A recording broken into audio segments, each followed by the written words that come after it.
Yes, good evening to all of you friends. We'll start at class at 9 p.m. Few more seconds to go.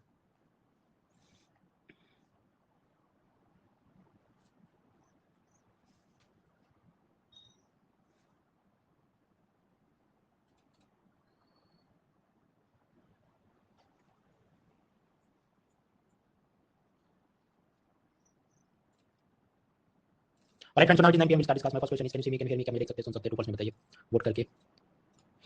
Riya, Shivani, Shivendra, Priyanka, Onkar, Shalu, Siddharth, Navneet, Sahil, Namita, Nadar, answer is yes. We move forward.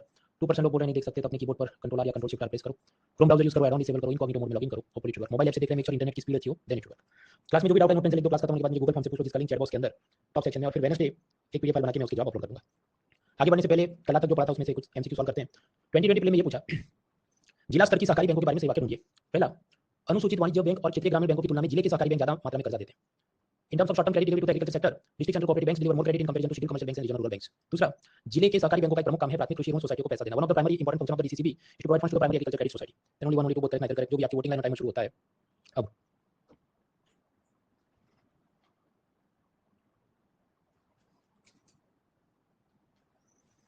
मोहित, संजय, शुभम, प्रियांशु, जय, साकेत, आयुष, हर्षित, अभिनव, मुक्ता, शुभज्योति, अभिप्सा, हिमांशु, यशस्वी, आयुष, आशीष, दानियाल, प्रियांशु, साक्षी, शिरीन, अंकित, छवि, हर्ष, नंदिनी, मीनाक्षी, अंकिता, विकास, राहुल, दीपक, सुयश, प्रभात, दीपक, रितिका, अखिल, दिशा, अभिजीत, गौरव, हेमंत, किरण, प्रियंका, कृष्णा, रो, रागिनी, ओंकार, विश्वरतन, अमित, शुभम, हेमंत, प्रशांत, निमिष, and correct answers. देखिए पहले तो ये पूछ क्या रहा है आपको पता, हमने पिरामिड समझा था। स्टेट लेवल के कोऑपरेटिव बैंक, उसके नीचे डिस्ट्रिक्ट लेवल के सेंट्रल कोऑपरेटिव बैंक, उसके नीचे प्राइमरी एग्रीकल्चर क्रेडिट सोसाइटी। तो डिस्ट्रिक्ट लेवल के सेंट्रल कोऑपरेटिव बैंक क्या करेंगे, ऊपर से जो नाबार्ड वगैरह से पैसा आएगा उसे वो नीचे लोन में ईपीएससीएस को देंगे, तो वो उसका एक काम है बराबर। अब ये दूसरा उसका स्टेटमेंट क्या था कि ये जो डिस्ट्रिक्ट लेवल के कोऑपरेटिव बैंक है वो बाकी बैंकों से ज्यादा क्वांटिटी में लोन देते हैं। मतलब वो ऐसी बात कर रहा है कि इस तरफ जो शेड्यूल कमर्शियल बैंक है वो सब 1 रुपये लोन में दे रहे हैं, फिर ये रीजनल रूरल बैंक है वो भी 1 रुपये लोन में दे रहा है, और ये डिस्ट्रिक्ट सेंट्रल कोऑपरेटिव बैंक है वो 3 रुपये लोन में दे रहा है, वो सबसे बड़ा है। वही बात है ना कि they deliver more credit in comparison to schedule commercial banks and regional rural banks. तो ऐसी बात है कि अर्जुन कपूर ऋतिक रोशन से बड़ा डांसर है, भाई वो तो कहां correct. So it is wrong, ज्यादा क्वांटिटी तो उस तरफ से आई। So first statement is wrong, second is correct, so the answer is B, only 2 is correct. 70% लोगों ने सही किया, बताइए बाकी जिनका गलत हुआ तब उसको शांति से सोचना। ये तो एक प्रश्न है, आजकल यूपीएससी के अंदर ऐसा ही हो रहा है, मतलब वर्ड बाय वर्ड आप दे दो कि ये बुक या ये एनुअल रिपोर्ट में, उधर से तुम कर लो। It is not like that, ऐसी आपकी इंटरप्रिटेशन या अंडरस्टैंडिंग वो पूछता है, भाई बहुत सारे सवाल ऐसे निकल आते हैं। So yes it was asked. फिर कुछ तो सिंपल सवाल थे तो मैं उसको सॉल्व करने का कि for example RBI credit rating agency को रेगुलेट करती है कि नहीं, जब नहीं करती है तो फिर एलिमिनेशन मेथड से जवाब आ जाए, वो सब हैंडआउट में दिया है। फिर एक प्रश्न ट्राई करो 2010 प्रीलिम से, एनबीएफसी के बारे में सही वाक्य ढूंढिए।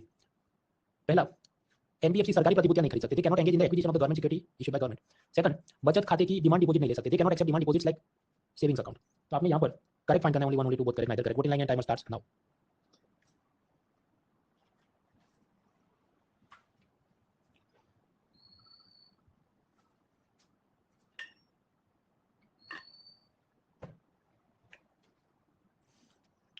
सुमन, आकांक्षा, प्रियांशु, प्रणव, निकिता, तुषार, शिरीष, हिमांशु, अभिजीत, ओजस्वी, प्रशांत, हेमंत, सुनील, मुक्ता, मोहित, अभिषेक, शुभम, जायदा, पीयूष, सौम्य, साक्षी, दीपक, अमित, ये सब लोग। फिर कृष्णा, ओंकार, वो, रागिनी, प्रशांत, विश्वरतन, निमिष, प्रियंका, अमित, ईशान, करेक्ट आंसर्स।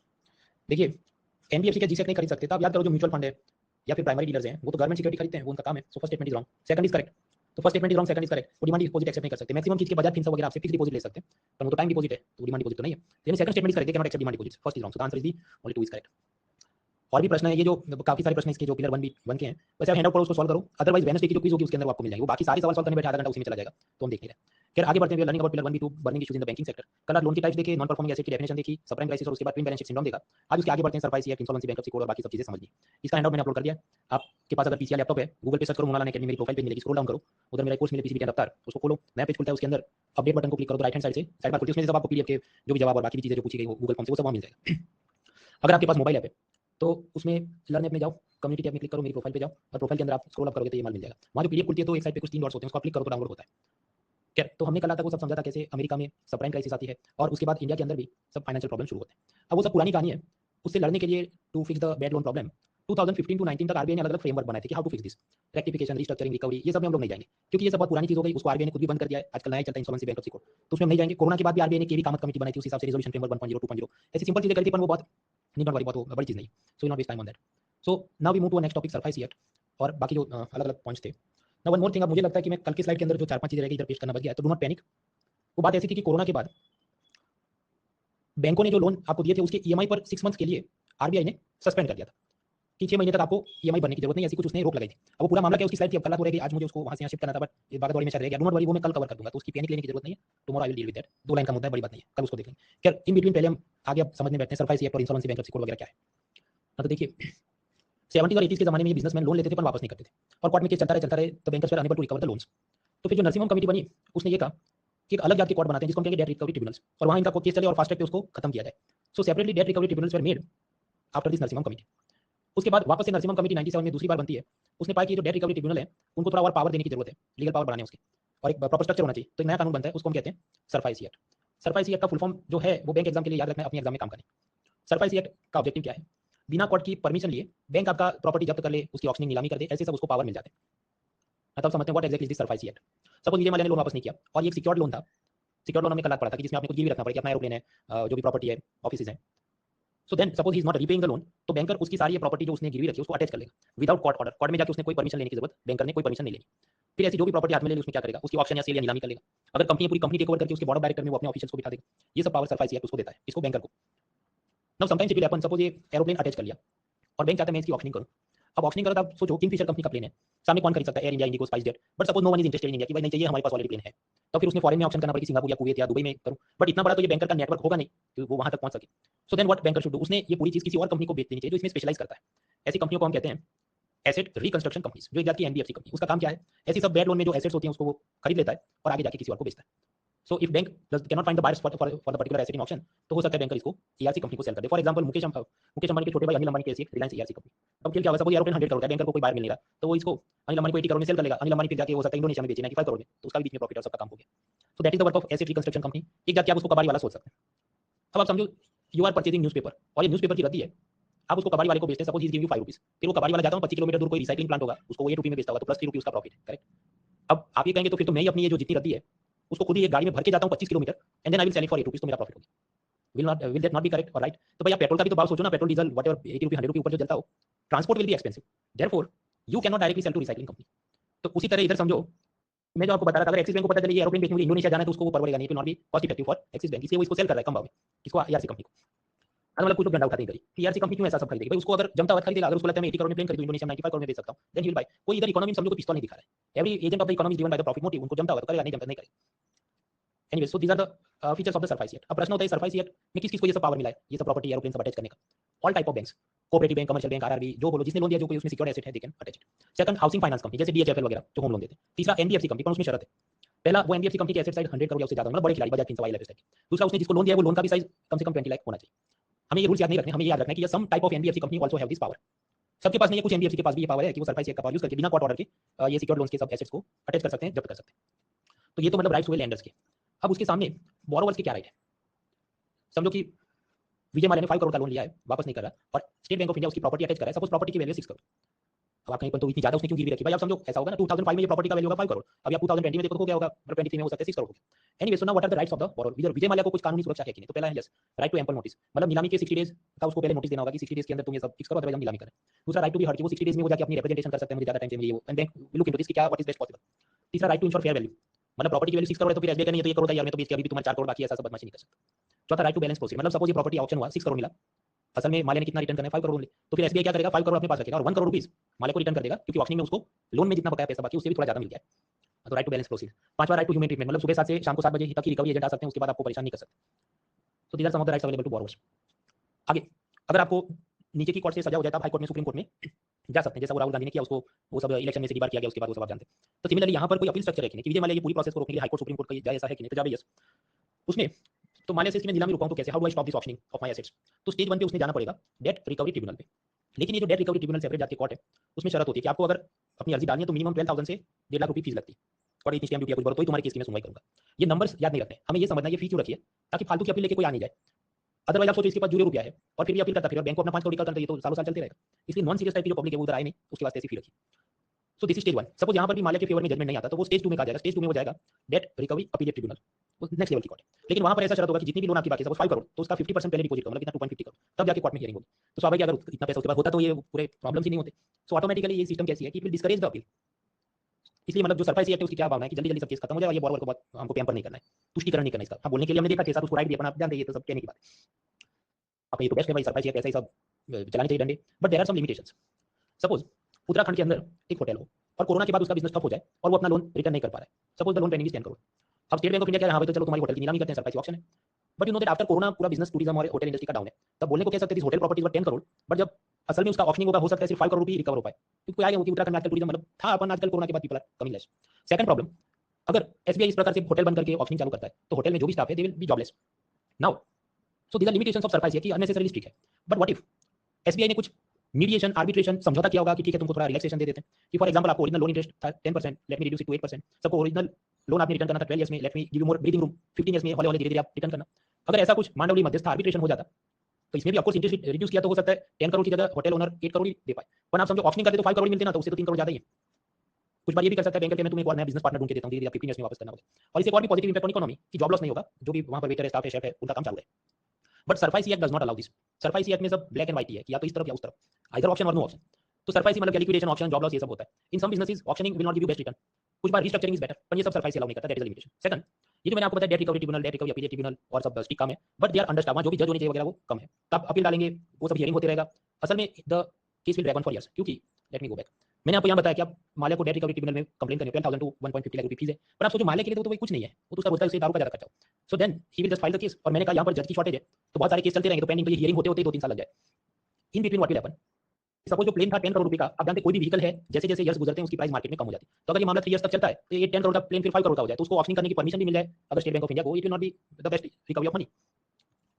तो वही प्रॉब्लम है कि debt recovery tribunal, debt recovery appeal tribunal they are understaffed, जज नहीं है उसमें कम है, रिकवरी टाइम इज लंबा लंबा केस चलता है, erosion of the asset value, ये 10 करोड़ का प्लेन है 3 इयर्स तक चला केस 5 करोड़ का हो जाए। तो गवर्नमेंट ने पाया कि ये सब जो प्रॉब्लम्स है इसको एड्रेस करने के लिए let us come up with a new law, एक नया कानून बनता है जिसका नाम है इंसॉल्वेंसी बैंक्रप्सी कोड, जो 2016 में बनता है। 2016 फेमस है, याद रखना है, एक तो आईबीसी कोड के लिए, दूसरा किसके वास्ते क्या हुआ था भाई, पता होना चाहिए भाई, नवंबर में क्या हुआ था, demonetisation of currency notes. All the years are not important, पर कुछ याद हो, हाँ भाई यहाँ पर हुआ था, उसके बाद और उससे अभी मैं गाड़ी आगे लेके जाऊँ। आप लॉजिक और तुक्के लगाओ कि अगर डिमोनेटाइजेशन तब हुआ और उसके बाद दे दनादन सरकार, आरबीआई, एनपीसीआई सब लोग डिजिटल पेमेंट को प्रमोट कर रहे हैं, तो ये सब यूपीआई से लेके बहुत सारे जो काम हुए होंगे कब से होंगे, आफ्टर 2016, थोड़ा 2016 में और थोड़ा उसके बाद हुआ। तो क्रोनोलॉजी थोड़ी पता होनी चाहिए आगे पीछे क्या चला था दुनिया में। Anyways, now next topic is ये इंसॉल्वेंसी बैंक्रप्सी कोड क्या है। Very simple, insolvency bankruptcy code के कुछ बेसिक फीचर याद रखने। ये सिर्फ और सिर्फ बिजनेस लोन पे लागू होता है, धंधा करने के लिए जो होता है, तो होम लोन वगैरह पे नहीं। आपके तो होम लोन का क्या होगा भाई, उसमें तो सरफाइसी एक्ट में नीलामी हो जाएगी। और दूसरा ये 1 करोड़ या उससे ज्यादा वाले बिजनेस लोन के लिए है, छोटे छोटे बिजनेस लोन के लिए नहीं। अब यहाँ पर जो भी बॉरोवर है और सामने कुछ लैंडर्स हैं, एक्सिस बैंक है, बैंक ऑफ बड़ौदा है, इनको आपस में कुछ सेटलमेंट करना है, आर्बिट्रेशन, मीडिएशन, मांडवली, तो वो लोग जाएंगे एक इंसॉल्वेंसी प्रोफेशनल के पास। अब देखिए चार्टर्ड अकाउंटेंट है, लॉयर है, ये सब लोग क्या ये प्रोफेशनल है जिनका एक खास टाइप का काम है। उसी तरह इंसॉल्वेंसी प्रोफेशनल का एक खास टाइप का काम है क्या, ऐसे सब सेटलमेंट करवाना। सेटलमेंट वो क्या कराएगा, क्योंकि ठीक है लोन इंटरेस्ट रेट कम करते हैं, पहले 10% था अब 8% करते हैं, या let us increase the tenure, 12 years का लोन था 15 इयर्स का करते हैं, या let us find you new business partner और फिर दोनों मिलकर धीरे धीरे आप लोन चुकाना। तो ऐसा वो सब खेल करा सकता है। ये जो इस साइड पे बैठे उसे हम क्या कहेंगे, ये सब लैंडर्स हैं, ज्यादा करेक्ट वर्ड क्या होगा, ये कमिटी है, कमिटी ऑफ क्रेडिटर्स। मान लीजिए ये इंसॉल्वेंसी प्रोफेशनल ने कोशिश की कि हाँ चलो ये सेटलमेंट करते हैं, इसको हम कहते हैं रेजोल्यूशन प्लान। अब रेजोल्यूशन प्लान है वो बैंकर्स या जो भी लैंडर्स हैं उन्होंने अप्रूव करना है, अगर वो अप्रूव करेंगे मंजूर है then it is approve. But मान लीजिए वो रिजेक्ट कर देंगे, हमें नहीं जमता कि हमें 10% का 8% लोन इंटरेस्ट रेट हो जाए, वो कबूल नहीं है। अगर कमिटी ऑफ क्रेडिटर्स प्लान को रिजेक्ट कर दे देन अल्टीमेटली क्या होगा, फिर तो लिक्विडेशन यानी नीलामी हो जाएगी। बट उससे पहले लास्ट कि जैसे डायरेक्ट डाइवोर्स नहीं, उससे पहले कोई टाइम देके आप देख लो 3 महीने, व्हाटएवर, 1 महीना की वापस कुछ कंसिलिएशन पॉसिबल है कि नहीं है तो अल्टीमेटली डाइवोर्स करते। सिमिलरली यहाँ पर फर्स्ट स्टेज में कोशिश करेंगे कि कुछ रेजोल्यूशन करते, नहीं हो रहा है तो अल्टीमेटली सपोज वहाँ डेडलाइन पूछेगी 330 डेज में ये सब कर लो, नहीं हो रहा है तो फिर लिक्विडेशन कर लो। अब आप कहेंगे यहाँ तो दो लैंडर हैं, एक एक्सिस बैंक और दूसरा बैंक ऑफ बड़ौदा, तो ये जो प्लान एक्सेप्ट करना है रिजेक्ट करना है वो कौन करेगा, कैसे करेगा, तो जवाब है वो वोटिंग से होगा। आप कहें दो लैंडर है तो 50-50 वोटिंग है, जवाब नहीं, voting power depends how much loan is given. Suppose borrower ने 100 करोड़ लोन लिया था जिसमें 20 करोड़ एक्सिस बैंक ने दिया, 80 करोड़ बैंक ऑफ बड़ौदा ने दिया, तो मतलब जो भी वोटिंग होगी उसमें बैंक ऑफ बड़ौदा का पावर ज्यादा होगा और फिर उस हिसाब से कहा जाएगा कि मिनिमम इतने परसेंटेज वोट है, then it will be approved. Exact percentage क्या है हम पढ़ने नहीं बैठेंगे, नॉट इंपॉर्टेंट। अब यहाँ पर मैंने एक वर्ड यूज किया नीचे देखो कि ये जो पूरी टीम है इसको हम कहते हैं कमिटी ऑफ क्रेडिटर्स, और मैंने नीचे लिखा है फाइनेंशियल क्रेडिटर्स, एफसी। ये एफसी क्या हुआ, देखिए इंसॉल्वेंसी बैंक्रप्सी कोड उसमें वो कहता है कि क्रेडिटर्स या लैंडर दो जात के होते हैं। एक होता है फाइनेंशियल क्रेडिटर्स, जैसे ये बैंक एनबीएफसी जिसने बॉन्ड खरीदे उस कंपनी के, या होम बायर्स। सपोज आपने कोई बड़ी ओबेरॉय रियल्टी या गोदरेज प्रॉपर्टी में आपने दिए थे 10 लाख रुपए एडवांस में कि बंगला बना देना, बाकी के पैसे instalment, he did not complete the things, तो एक प्रकार से आपने उसको पैसा दिया, वो एक का लोन माना जाएगा लीगली इस पर्टिकुलर सीन में। तो ये जो 3-4 लोग हुए bank NBFC bond holders and home buyers, उनको कहा जाएगा फाइनेंशियल क्रेडिटर्स। अब मैं पिछली स्लाइड में वापस जाऊं, जो फाइनेंशियल क्रेडिटर है उनके पास पावर है कि वो कमिटी में बैठेंगे और ये सब वोटिंग करके जजमेंट लेके कि क्या करना है। Other than that IBC code कहता है और भी टाइप के लैंडर्स क्रेडिटर हो सकते हैं जिसको हम कहते हैं ऑपरेशनल क्रेडिटर्स यानी ओसी। फॉर एग्जांपल किंगफिशर कंपनी है तो उसके पायलट, एयर होस्टेस वगैरह जिनको कंपनी ने सैलरी देनी थी पर नहीं दी, टू हुम कंपनी ओज मनी, वैसे जो भी एम्प्लॉइज हैं, कॉन्ट्रैक्टर है, रॉ मटेरियल सप्लायर है, वो सबको कहा जाएगा ऑपरेशनल क्रेडिटर्स। मतलब जो भी सेटलमेंट होगा तो उनको भी कुछ तो पैसा मिलेगा जो उनका पेंडिंग है। So IBC code recognises two type of creditors, FC financial creditors and OC मतलब ऑपरेशनल क्रेडिटर्स। अब आप समझिए कि कोई भी जगह आपको कंप्लेंट करें तो फर्स्ट में क्या होगा, कुछ एफआईआर होगा, एफआईआर के बाद सब हियरिंग होगी वगैरह। तो यहाँ पर भी कुछ ऐसी सिस्टम होगी कि फर्स्ट स्टेज के अंदर जिसको भी तकलीफ है उसने जाके इंसॉल्वेंसी बैंक्रप्सी कोड की कंप्लेंट करनी होगी।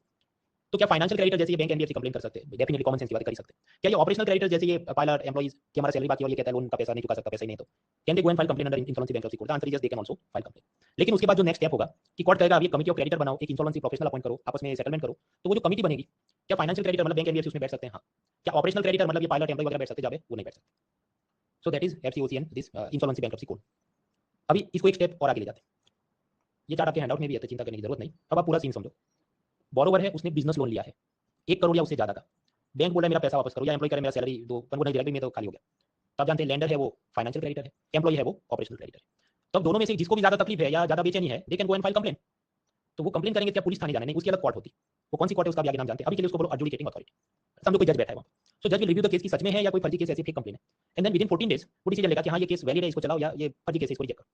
But suppose the case is accepted कि हाँ ये सही है, तो फिर if the complain is accepted, तो फिर ये जज कहेगा कि अब एक इंसॉल्वेंसी प्रोफेशनल को यहाँ पर बिठाओ।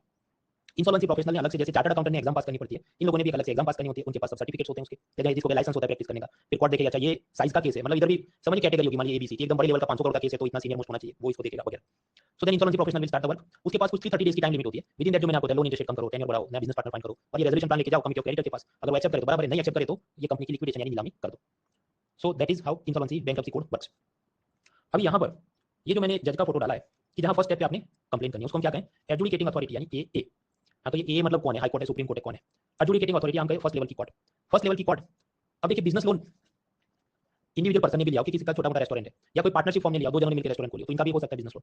उस केस में ये जो भी लैंडर्स हैं उन्होंने फर्स्ट लेवल की जो कंप्लेन करनी है जाके वो कहाँ जाएंगे? तो डेट रिकवरी ट्रिब्यूनल के पास, जो सरफासी एक्ट वाला काम करती है। पर वो स्पेसिफिकली बोलेंगे कि ये जो मैटर है वो आईबीसी कोड के हिसाब से आप पहले फर्स्ट, हमको सीधा डाइवोर्स नहीं चाहिए, फर्स्ट स्टेप पे हमको सेटलमेंट हो सके ऐसा देखना है, वो करवा के, and then the insolvency professional will work वगैरह।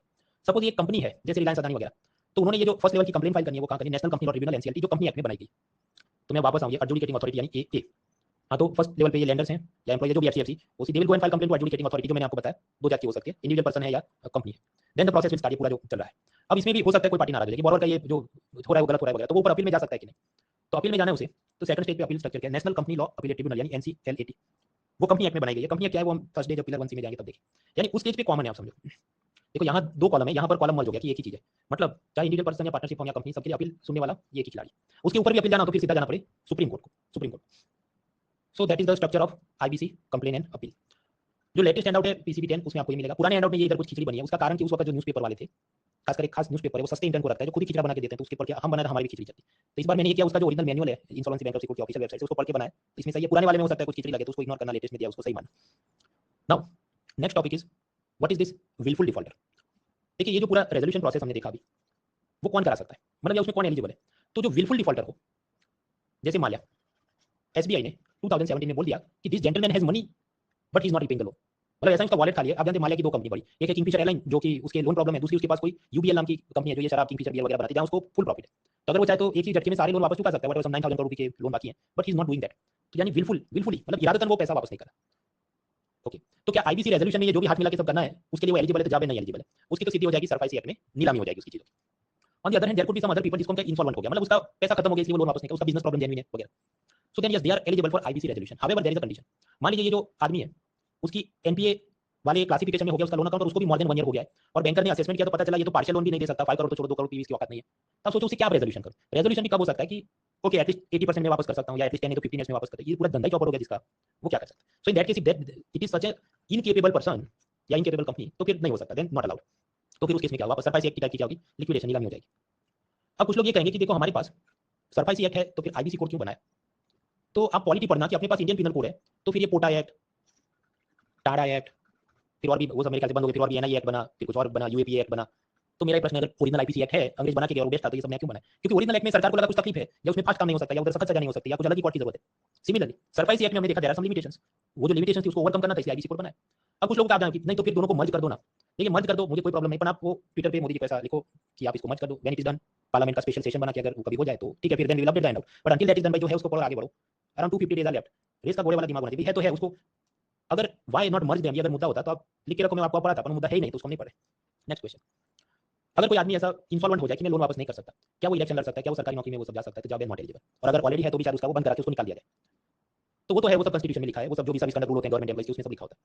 ऐसा क्यों? क्योंकि आप सोचो वो अगर भिखमंगा हो गया then there is more chance कि वो करप्ट हो जाएगा अपना सब पैसा वापस रिकवर करने के लिए। इसलिए अपने जो कॉन्स्टिट्यूशन मेकर्स तो नहीं चाहते ऐसा आदमी पब्लिक ऑफिस में आए, कोई इलेक्शन लड़े, सरकारी नौकरी करे। On the other hand what about wilful defaulter कि जिसके पास वॉलेट एम्प्टी नहीं है, पैसा तो है इसके पास, ट्रक भर के पैसा है, are they eligible to contest election और नॉट?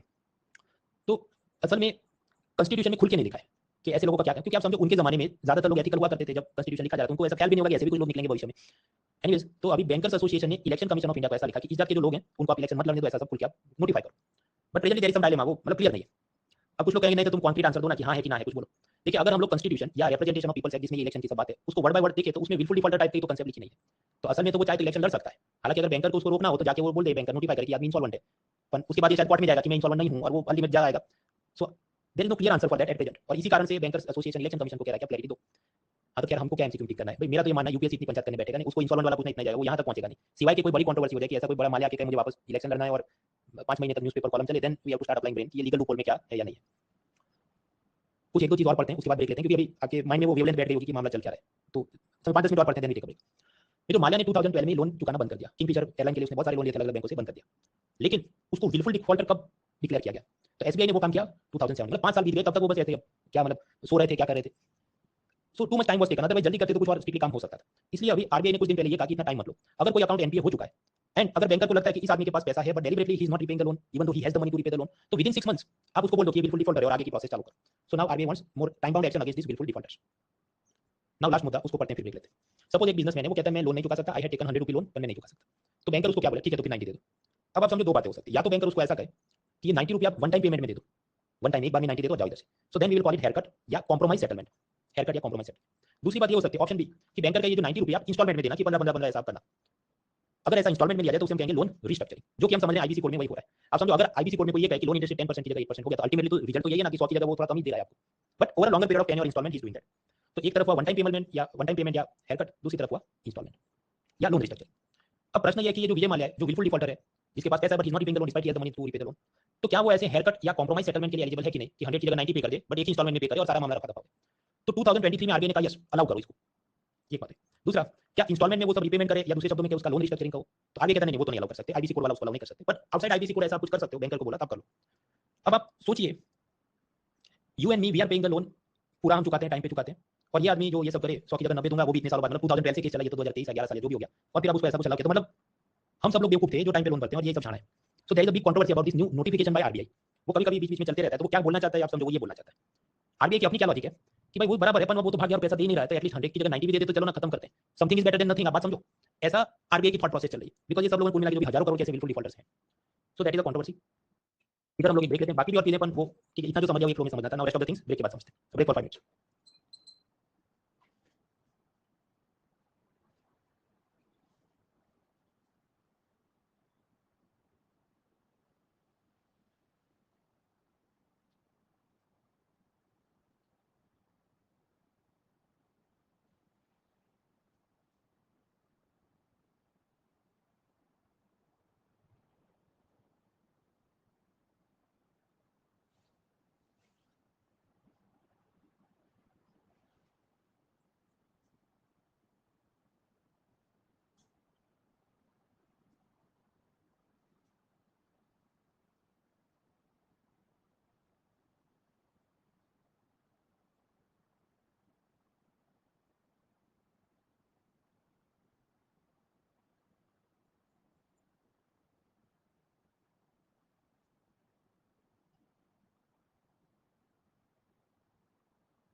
Three more minutes.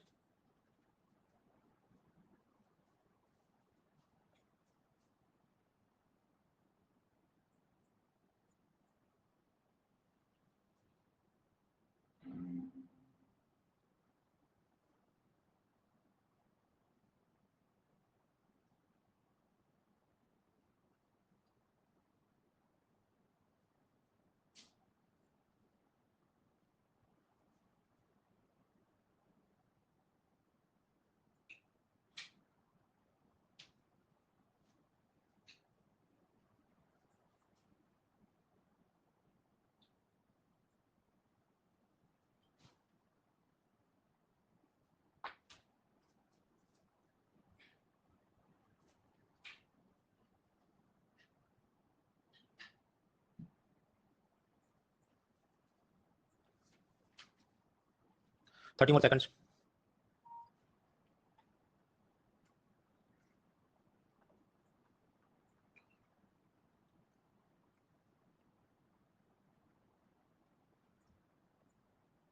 अरे फ्रेंड्स, आगे बढ़ने से पहले tell me the voting line. Can you see me, can hear me, क्या मुझे देख सकते हैं, सुन सकते हैं? टू फॉल्स में वोट करें। Chhavi, Sneha, Divya, Bashinder, Navneet, Omkar, Vishal, Aradhya, Ankita, Sahil, Nazdan, Shri, just we move forward. कुछ तो पुराने स्टूडेंट्स हैं, उनको मैं फिर से कहना चाहूंगा, प्लीज डोंट सीक हियर जो भी इसमें थियरी और करंट अफेयर्स की अपडेट है, फ्री अपडेट्स आपको विन 24 सीरीज में मिल जाएगी। कब? फरवरी 24 में। तभी अपना टारगेट और रखो, ऑप्शनल सब्जेक्ट कंप्लीट करो दिसंबर तक, जीएस की majority of the parts complete करो फरवरी तक। उसके अलावा प्लान बी के नाम पे जो भी बैंक या एसएससी या कोई एग्जाम दे रहे हो तो उस हिसाब से सीसेट मैथ्स खत्म करो, कंप्लीट दोस थिंग्स। ये आप समझो जैसे ये एक नई स्लाइड है। हाँ, तो ये इसी तोप नहीं है, अगर आपने ऑलरेडी 100 घंटे का कोर्स किया है तो इसमें ये 5 मिनट कोई अगेन 100 घंटे नहीं बैठने इसके लिए, तो आप लोग बाकी सब्जेक्ट कंप्लीट करें, ऐसी मेरी आपको सलाह है। फिर वापस आते हैं तो हम लोग समझ रहे थे ये आईबीसी कोड, कुछ और छोटे मोटे टॉपिक समझते हैं। एक होता है बोरोवर जो लोन के लिए अप्लाई करता है, फिर एक होता है गारंटेटर, जमानतदार। गारंटेटर लोन एप्लीकेशन में साइन करेगा कि अच्छा ये जो मेरा फ्रेंड है, रिलेटिव है, बिजनेस पार्टनर है, अगर वो लोन नहीं चुकाता तो मैं गारंटी देता हूं कि मैं चुकाऊंगा। So that is a गारंटेटर।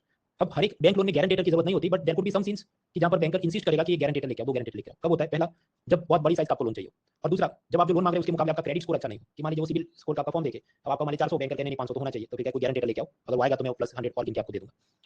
So that is गारंटेटर। गारंटेटर की सेम टू सेम लायबिलिटी होती है बोरोवर टाइप की, मतलब सपोज बोरोवर भाग गया तो बैंकर किसका गला पकड़ेगा? गारंटेटर का। फिर उसकी बैंक डिपॉजिट जब्त करे, उसकी प्रॉपर्टी जब्त करे, वगैरह सारी प्रोसीडिंग वो उसके खिलाफ कर सकता है। हाँ, तो मतलब यारी दोस्ती में कोई आपको कहे कि मेरा गारंटेटर बन जाओ तो मत बनना, क्योंकि एक जमाने में विजय माल्या भी सबको लगता था वो लोन चुकाएगा, पर उसने नहीं चुकाया। Anyway, so surprise act and insolvency bankruptcy code हम देख रहे थे। अब इंसॉल्वेंसी बैंक्रप्सी कोड में भी और छोटी छोटी कंसेप्ट चीजें वो समझते हैं। कोरोना के दौरान सरकार ने ये कहा कि आत्मनिर्भर भारत इनिशिएटिव, जिसमें हम लोग ये करते हैं कि 2020 से लेकर मार्च 2020 तक कोई नया केस रजिस्टर ना करना, मतलब ऐसी बात की एफआईआर ही मत लिखो तो फिर केस ही नहीं चलेगा। तो ऐसा टेम्पररी इस लॉ को सस्पेंड कर दिया था। फिर आफ्टर कोरोना ये 2021 में एक और रिफॉर्म दिया। पहले ये होता था कि पूरी प्रोसेस, अगर आपने 1 लाख रुपए का लोन भी लिया हो तो आईबीसी केस हो जाता, बिजनेस लोन लिया हो तो। गवर्नमेंट ने कहा अब से आप लोग 1 करोड़ का लोन हो तभी केस रजिस्टर करना, अदरवाइज मत करना। तो जो छोटे छोटे माइक्रो स्मॉल मीडियम एंटरप्राइज है उनको एक प्रकार से इस लॉ से बाहर गवर्नमेंट ने रखा दिया। तो आप कहें तो फिर ऐसे एमएसएमई ने जो लोन लिया है उन बैंकर का लॉस कौन भरेगा? तो जवाब है उसके लिए गवर्नमेंट ने बहुत सारी लोन गारंटी स्कीम, ईसीएलजीएस वगैरह निकाला है। वो पूरा मामला क्या हम लोग पिलर 1 टी में देखेंगे। तभी उन सबकी खिचड़ी मत करो। अभी सिर्फ इतना याद रखना है कि 1 करोड़ या उससे बड़े वाले बिजनेस लोन हो तो ये कानून आता है, वरना नहीं आता है। Now this insolvency bankruptcy code, उसके अंदर छोटे छोटे चीजों को समझना है। ये पूरा कानून उसको इंप्लीमेंट करने के लिए एक स्टैट्यूटरी बॉडी, उसका नाम है insolvency and bankruptcy Board of India, यानी आईबीबीआई। उसके चेयरमैन मेंबर्स वगैरह होते हैं। और ये लोग किसको रिपोर्ट करते हैं या एडमिनिस्ट्रेशन कौन देखता है पूरी चीज का? तो Ministry of Corporate Affairs, MCA. मतलब insolvency bankruptcy code as a legal thing या उसकी जो भी स्टैट्यूटरी बॉडीज है उसके ऊपर जो भी उसकी सैलरी देनी है, रिपोर्ट बनाने हैं, पार्लियामेंट में उसकी बातें रखनी है, वो सब कौन करेगा? Ministry of Corporate affairs, not finance ministry, not commerce ministry. ये जो insolvency Bankruptcy Board of India है, इसके क्या काम है? इसके 3 काम है। पहला है गाइडलाइंस इशू करना। सपोज कोई ऐसा सीन बने कि माल्या की प्रोसेस चल रही हो, हालांकि नहीं चल सकती, he is a wilful defaulter, but for the sake of example मान लो कि चल रही, और फिर अल्टीमेट रिजल्ट ये आया कि इसकी प्रॉपर्टी का ऑक्शन करना है। और फिर माल्या का ही खुद का जो बेटा है सिद्धार्थ माल्या, वही मान लीजिए कि फेक ऑक्शन में फेक सब बोली लगा दे कि मैं 500 करोड़ देता हूँ और ये सब मेरा, मैं खरीदने को दिया, बट इन रियलिटी फिर वो भी पैसा वापस नहीं करे और ये केस ऐसे ही चलता रहे लंबे सालों तक, तो फिर तो मजाक हो जाएगा। इसलिए यहाँ पर कुछ ठीक रोल होना चाहिए ना कि अगर ऑक्शनिंग में आप प्रॉपर्टी खरीदते हो तो within suppose 45 days you will have to pay the money वगैरह। तो ऐसा छोटी छोटी चीज कानून में नहीं लिखी होती, वो जो भी स्टैट्यूटरी बॉडी को पावर दिया, दे विल डिसाइड कि प्रैक्टिकली इसको कैसे इंप्लीमेंट करना है। तो monitoring and issuing guidelines to implement this law, this code या लॉ इन इफेक्टिव मैनर। देखिए यहाँ इंसॉल्वेंसी बैंक्रप्सी कोड है, तो कोड मतलब कंप्यूटर कोड नहीं। आप समझो आईपीसी क्या है? इंडियन पीनल कोड, भारतीय फौजदारी संहिता। तो संहिता मतलब क्या हुआ? लॉ। तो जब आप कहते हैं इंसॉल्वेंसी बैंक्रप्सी कोड तो वो भी क्या है? वो शोधन अक्षमता दिवालियापन संहिता। संहिता मतलब क्या हुआ? लॉ ही है वो, तो बोलने का वर्ड है code, otherwise it is a law. तो first rule, first function of the insolvency Bankruptcy Board of India is to issue guidelines. Second, वो आईपीए को सिलेक्ट करता है। थर्ड, वो आईयू को सिलेक्ट करता है। क्या है देखते हैं। ये जो भी ऐसे इंसॉल्वेंसी प्रोफेशनल हैं भारत के अंदर, ऐसे करीब 3000 लोग हैं जिन्होंने इसकी एग्जाम पास किया, जो ये सब रेजोल्यूशन का काम करते हैं। तो प्रश्न उसकी एग्जाम कौन लेता है, उसकी ट्रेनिंग कौन करता है? तो आईबीबीआई के पास इतना स्टाफ नहीं है कि खुद से वो एग्जाम भी ले ले और ट्रेनिंग भी करा दे। तो insolvency Bankruptcy Board of India ने ये कहा कि इंडियन चार्टर्ड अकाउंटेंट की जो इंस्टीट्यूट है पहली, दूसरा इंस्टीट्यूट ऑफ कंपनी सेक्रेटरीज और तीसरा इंस्टीट्यूट ऑफ कॉस्ट अकाउंटेंट, ये लोग क्या है? ये अपनी अलग से सब एग्जाम लेते हैं और उनकी सिलेबस और ट्रेनिंग और सब होता है। तो इन 3 ऑर्गेनाइजेशंस को, जो chartered accountant, cost accountant, company secretary के कोर्स चलाते थे, उसका एग्जाम लेते थे, उन्हीं को बोला गया कि आप एक नया और एग्जाम ले लेना इंसॉल्वेंसी प्रोफेशनल का। तो मतलब ये जो लड़की को अगर ऐसा डिग्री लेना है, she will go to this 3 organisations, she will study the things, she will give the exam and she will get the licence. तब समझो आईबीबीआई डायरेक्टली इसकी एग्जाम नहीं लेगा, डायरेक्टली इसको वो सब काम नहीं देगा, because IBBI does not have the man power. IBBI ने क्या कहा कि मैंने ये 3 ऑर्गेनाइजेशन को सिलेक्ट कर लिया और ये 3 ऑर्गेनाइजेशन को मैं बोलूंगा insolvency professional agency, IPA. So basically IBBI का काम ये है कि वो ऐसी 3 ऑर्गेनाइजेशन, जितनी चाहे और भी ऑर्गेनाइजेशन को सिलेक्ट करेगा, जिनको वो कह देगा insolvency professional agency, and then उनका काम होगा कि ऐसे जो जो लोग हैं उसकी एग्जाम लेनी है, ट्रेनिंग करनी है, वो सब देखो। सो that is the function of IBBI. Third function of IBBI is select information utility. मतलब कोई ऐसी सर्वर कंपनी को सिलेक्ट कर लो कि जो सब ऑनलाइन डेटा कलेक्ट करे, जितने भी लोन दिए जाते हैं, लिए जाते हैं, लोन डिफॉल्ट हो रहे हैं जो भी। तो ऊपर बैठा आईबीबीआई, नीचे बैठे सब लैंडर्स, बैंक, एनबीएफसी वगैरह। आईबीबीआई का एक ऑनलाइन डेटा मैनेजमेंट की कंपनी है जिसका नाम है एनईएसएल। उसको मैं डेजिग्नेट करता हूं कि ये अब से होगा information utility. In other words, ये जितने भी बैंकर्स हैं, एनबीएफसी कंपनी जो लोन देते हैं, उन्होंने अपना सारा डेटा इस इन्फॉर्मेशन यूटिलिटी कंपनी को देना होगा, जो असल में उसका नाम है एनईएसएल। इससे क्या फायदा है? उसके बाद जितने केसेस चलेंगे तो कोर्ट में प्रिंट आउट और जेरॉक्स और सब लेके जाने की जरूरत नहीं, इसके अंदर डेटा होगा, उसी को एक्सेप्ट करके जल्दी जल्दी फास्ट रेजोल्यूशन हो जाए। So that is the function of information utility. तो learn about the IBBI organisation और उसकी क्या काम है। उसके बाद का मुद्दा है कि आईबीसी कोड में एक प्री पैक नाम की चीज आ गई। अब इसको भी समझो, स्लाइड शायद चले 5-7 मिनट तक, पर याद उसको रखना है सिर्फ 2 मिनट में, मतलब 2 लाइन का याद रखना है। वो क्या याद रखना है, वो आपके हैंडआउट में चित्र है। कुल मिलाकर बात ऐसी है कि देयर इज अ बिजनेसमैन, वो चाहता है उसकी बदनामी नहीं हो, न्यूज़पेपर में वो आना नहीं चाहिए। मेरा केस अखबार की सुर्खियों में नहीं आना चाहिए, चुपचाप पर्दे के पीछे समझौता करते हैं। Let us settle behind the curtains, I don't want media publicity, that is the objective. तो ऐसा जो खेल किया जाए उसको कहते हैं प्री पैक, प्री पैक। अब समझते हैं मामला क्या है। देखिए कोई भी लैंडर या क्रेडिटर था, लोन वापस नहीं आ रहा, उसने कंप्लेन किया तो कमिटी ऑफ क्रेडिटर बनी और ये सब इंसॉल्वेंसी प्रोफेशनल ने काम किया। सपोज 330 डेज में सॉल्यूशन नहीं आया तो उस लोन का फिर लिक्विडेशन यानी नीलामी करनी थी, तो ये तो टाइमलाइन से 330 डेज में काम होना था। ये जो पूरी प्रोसेस चली, और जब ये कंपनियों के लिए किया जाए तो उसे हम कहते हैं कॉर्पोरेट इंसॉल्वेंसी रेजोल्यूशन प्रोसेस यानी सीआईआरपी। सीआईआरपी मतलब पूरी जो प्रोसेस 330 डेज तक चलती है। अब आप सोचो 330 डेज तक अगर ये केस चलता है तो न्यूज़पेपर वाले कंटिन्यूअस रिपोर्टिंग करेंगे। अब आपने मैंने तो कभी नहीं देखी भाई, वो द हिंदू या इंडियन एक्सप्रेस में नहीं करेंगे, वो business standard, economic times, the Hindu की बिजनेस लाइन नाम की न्यूज़पेपर, ऐसे जो specific share market economic type के न्यूज़पेपर होते हैं उसमें कंटिन्यूअस उसके बारे में लिखते रहेंगे कि आज कोर्ट ने ये कहा, आज इस मैटर में ऐसा काम हुआ वगैरह। Now think about a situation, suppose आप सोच रहे हैं कि मुझे एक फ्रिज लेना है, वोल्टास, वीडियोकॉन, जो भी अलग-अलग कंपनी है, बट सपोज उस कंपनी के ऐसे कोई इंसॉल्वेंसी बैंक्रप्सी कोड वाले प्रोसेस का मीडिया में बहुत कवरेज आता है, तो आप एज अ कस्टमर क्या सोचेंगे कि no I should not buy this company, because मैं जो फ्रिज ले रहा हूं तो मेरा दिमाग में क्या होगा कि 10 इयर्स चलना चाहिए, तब तक उसका वारंटी स्पेयर पार्ट सब मिलना चाहिए, नहीं तो कंपनी अगर बंद हो गई तो मैं क्या करूंगा। तो automatically because of this negative news coverage future client customer सब कम हो जाएगी, तो कंपनी अगर रिवाइव भी हो सकती थी वो नहीं पाएगी because of the news coverage. So then what to do, इसलिए आईबीसी कोड में एक रिफॉर्म लिया गया, उसको हम कहते हैं प्री पैकेजिंग। प्री पैकेजिंग वो ऐसा कहता है कि ऐसा ये सब खेल मत करो, सब मीडिया में तमाशा मत होने दो, पर्दे के पीछे बिहाइंड द कर्टेन्स चुपचाप केस सॉल्व कर दो, ऐसा कुछ करते हैं। तो प्री पैकेजिंग का मतलब क्या है कि जो बोरोवर है कंपनी, वो इनफॉर्मली मतलब चुपचाप अपने जो भी लैंडर्स हैं या जो भी जिनसे पैसा उसको रिटर्न करना है उनसे वो सेटलमेंट कर ले कि मैं इतना दूंगा, आप लोग वहां जाके कंप्लेन मत करो, और अगर कंप्लेन किया है तो उसको वापस ले लो, हमें 330 डेज तक हंगामा नहीं करना है। That entire process is called pre packing. अब इसके बाद उसके एग्जैक्ट प्रोविजन भी देखेंगे, पर वो याद रखने की जरूरत नहीं, एमसीक्यू के लिए 2 लाइन में याद रखना है, वो जो अब तक मैंने बोला उसमें जो समझ आ गया उतना याद रखना है, बियॉन्ड दैट नॉट रिक्वायर्ड। अब असल में बात क्या होगी कि सपोज ये पूरा केस चलना है 330 डेज तक और तब तक न्यूज़ मीडिया में हंगामा होना है। So this process is corporate insolvency resolution process यानी CIRP. CIRP opposite to that pre packaged insolvency resolution process यानी पीआईआरपी क्या है, उसमें कुछ स्पेसिफिक उन्होंने स्टेप्स डिसाइड किए कि सपोज अनिल अंबानी जिसकी खुद की कंपनियों के ऐसे सब कुछ लोन प्रॉब्लम्स है और वो जानता है एसबीआई जाके कंप्लेन कर देगा, तो एसबीआई को रुक जाओ आप, please do not complain to NCLT, हम लोग इनफॉर्मली मिलते हैं, मैं एक नया बिजनेस पार्टनर ढूंढ के लाता हूँ सवाल महिंद्रा, और हम अपना बिजनेस ठीक करेंगे, 80% लोन वापस कर देंगे, आप यहाँ तक मत जाना, कोर्ट में मत जाना, वरना वो कमिटी अपॉइंट होगी और वो सब खराब हो जाएगा। तो ऐसी जो प्रोसेस चली इसको हम कहते हैं पीआईआरपी, प्री पैक्ड या pre packed insolvency resolution process. अब ऐसी भी ये जो प्रोसेस है उसके भी फिर कुछ टाइमलाइन होते हैं कि विदिन 120 डेज इन्होंने ये सब सेटल करना है, अगर एसबीआई अप्रूव करे तो, नहीं अप्रूव करे तो then they will go to the traditional IBC code. यहाँ पर suppose Anil Ambani who has to return suppose 100 crore loan, और वो क्या बोला है मैं 80% वापस करता हूँ और आप मान जाओ आप कोर्ट में कंप्लेन मत करना आईबीसी कोड में। अब पैरेलल टू दैट एसबीआई चाहे तो कुछ और दूसरी बिजनेस पार्टनर को भी सामने कंपटीशन में उतार सकता है कि ये रतन टाटा, ये Mukesh Ambani, are you interested, अगर आप बोलो 90% आप मुझे या 90 सीआर दे दो तो मैं एसबीआई अनिल अंबानी की कंपनी आपको दे दूंगा। ऐसे भी इसमें खेल हो सकते हैं, उस प्रोसेस को कहते हैं स्विस चैलेंज, कि जहां दूसरी कंपनी आके चैलेंज करे कि ये जो बोरोवर है जो सपोज 80 सीआर रिटर्न कर रहा है, हम आपको 95 सीआर देते हैं और आप पूरी कंपनी हमें दे दो। ऐसे भी खेल इसमें हो सकते हैं, उसके लिए वर्ड यूज होता है Swiss challenge under pre packing. पर वो सब ये बहुत काम की चीज नहीं, कुछ बार जो न्यूज़ कॉलम आते हैं उसमें ये वर्ड्स यूज होते हैं तो लोग पैनिक हो जाते हैं, इसलिए मैं आपको बता रहा हूं। अदरवाइज मुझे नहीं लगता यूपीएससी एमसीक्यू में ऐसा पूछेगा कि प्री पैक के अंदर स्विच चैलेंज का मतलब क्या है। क्या मतलब है वो मैंने आपको बताया कि सपोज अनिल अंबानी जो लोन वापस करना था उससे ज्यादा बड़ी ऑफर देके उस कंपनी को टेक ओवर करने का प्लान हो तो वो हो सकता है, उसे स्विच चैलेंज कहते हैं। तो कुछ लोग तुमने अभी तो बोला कि ये तो सब प्री पैक मतलब बिहाइंड द क्लोज डोर है, तो फिर इनको कैसे पता चला रतन टाटा मुकेश अंबानी को इसमें हमको आके चैलेंज मारनी है। तो भाई बिहाइंड द कर्टेन्स का मतलब कोर्ट में नहीं जाना है एनसीएलटी वगैरह के अंदर, बिहाइंड द कर्टेन्स का वो मतलब उसका ये नहीं कि आपस में कोई चर्चा नहीं करनी है, व्हाट्सएप में ग्रुप में सबको एडिट कर लेना है। Anyway so that is pre packing. उससे फायदा क्या है, क्विक या स्पीडी एंड डिस्क्रीट या कॉन्फिडेंशियल, मतलब चुपचाप गुप्त विदाउट मेकिंग ड्रामा इन मीडिया काम सेटल हो सकता है। अमेरिका में ये चीज अलाउ है, इंडिया के अंदर अभी अलाउ किया 2021 में, और ये भी छोटी कंपनियों के लिए, माइक्रो स्मॉल मीडियम एंटरप्राइज के लिए, फ्यूचर में और बड़ी कंपनियों को अलाउ करेंगे। So we learn about the insolvency bankruptcy code, pre packaging. Then next is project Sashakt. Project Sashakt outdated चीज है तो उसको मैंने असल में हैंडआउट में से डिलीट कर दिया है, पर एक बार यूपीएससी ने एमसीक्यू पूछा था, अब कुछ लोग पीवाईक्यू सॉल्व करते हैं फिर उनको ब्लड प्रेशर बढ़ जाता है कि क्या था इसका क्या जवाब है। जवाब सिर्फ इतना है, प्रोजेक्ट सशक्त में ऐसा था कि जो भी पब्लिक सेक्टर बैंक, सरकारी बैंक जैसे एसबीआई, बैंक ऑफ बड़ौदा, वो जल्दी जल्दी अपने एनपीए को कैसे सॉल्व करेंगे उसकी वो कुछ उसमें चीज थी। सो दैट वाज प्रोजेक्ट सशक्त 2018 में, और ये भी उसके आगे तो कुछ खास चला नहीं, फिर कोरोना है, कोरोना में तो और भी गवर्नमेंट ने बहुत सारे रिलैक्सेशन दे दिए, तो that is no longer news. But एक बार पीवाईक्यू पूछा था, उसका करेक्ट आंसर क्या है वो भी हैंडआउट में दिया, पर उसको भी वापस से उसमें दिमाग नहीं लगाना, so I have deleted this. Next topic is cross border insolvency. ये भी एक लाइन का मुद्दा है, स्लाइड 3-4 मार्केगा, पर मुद्दा एक लाइन का है। बात ऐसी है, सपोज एसबीआई ने अनिल अंबानी को लोन दिया है and he is not returning the loan, and suppose surprise या कुछ आईबीसी कोर्ट का केस चला, अल्टीमेटली रेजोल्यूशन ये आ रहा है कि इसका प्रॉपर्टी अटैच करना पड़ेगा। इंडिया में property you can attach, correct, but what if Anil Ambani का एक प्रॉपर्टी अमेरिका में, क्या state Bank of India Anil Ambani की अमेरिकन प्रॉपर्टी को अटैच कर सकता है? अब कर तो सकता है, पर उसने अमेरिका के कोर्ट में जाना पड़ेगा और it will take long process actually. अगर वो सब एकदम स्मूथली हो जाता तो उसे हम कहते हैं क्रॉस बॉर्डर इंसॉल्वेंसी, सीमा पार का दिवालियापन आसानी से हो जाता है। Opposite also same thing, suppose bank of America ने जेफ बेजोस को लोन दिया जो अमेजन कंपनी का मालिक है, तो नॉर्थ अमेरिका में या यूएसए के अंदर जो भी उसकी प्रॉपर्टी है बैंक ऑफ अमेरिका अटैच कर सकते हैं। बट सपोज जेफ बेजोस की एक प्रॉपर्टी या वेयरहाउस अमेजन का इंडिया में हो, बेंगलुरु में हो, तो क्या बैंक ऑफ अमेरिका इंडिया में आके उस चीज को अटैच कर सकता है? जवाब नहीं। अब कर तो सकता है, ये level to go to Karnataka high court and file the things, but it will be lengthy process, तो स्मूथ तो नहीं है। तो अगर स्मूथ होता तो हम कहता cross border insolvency smoothly allowed.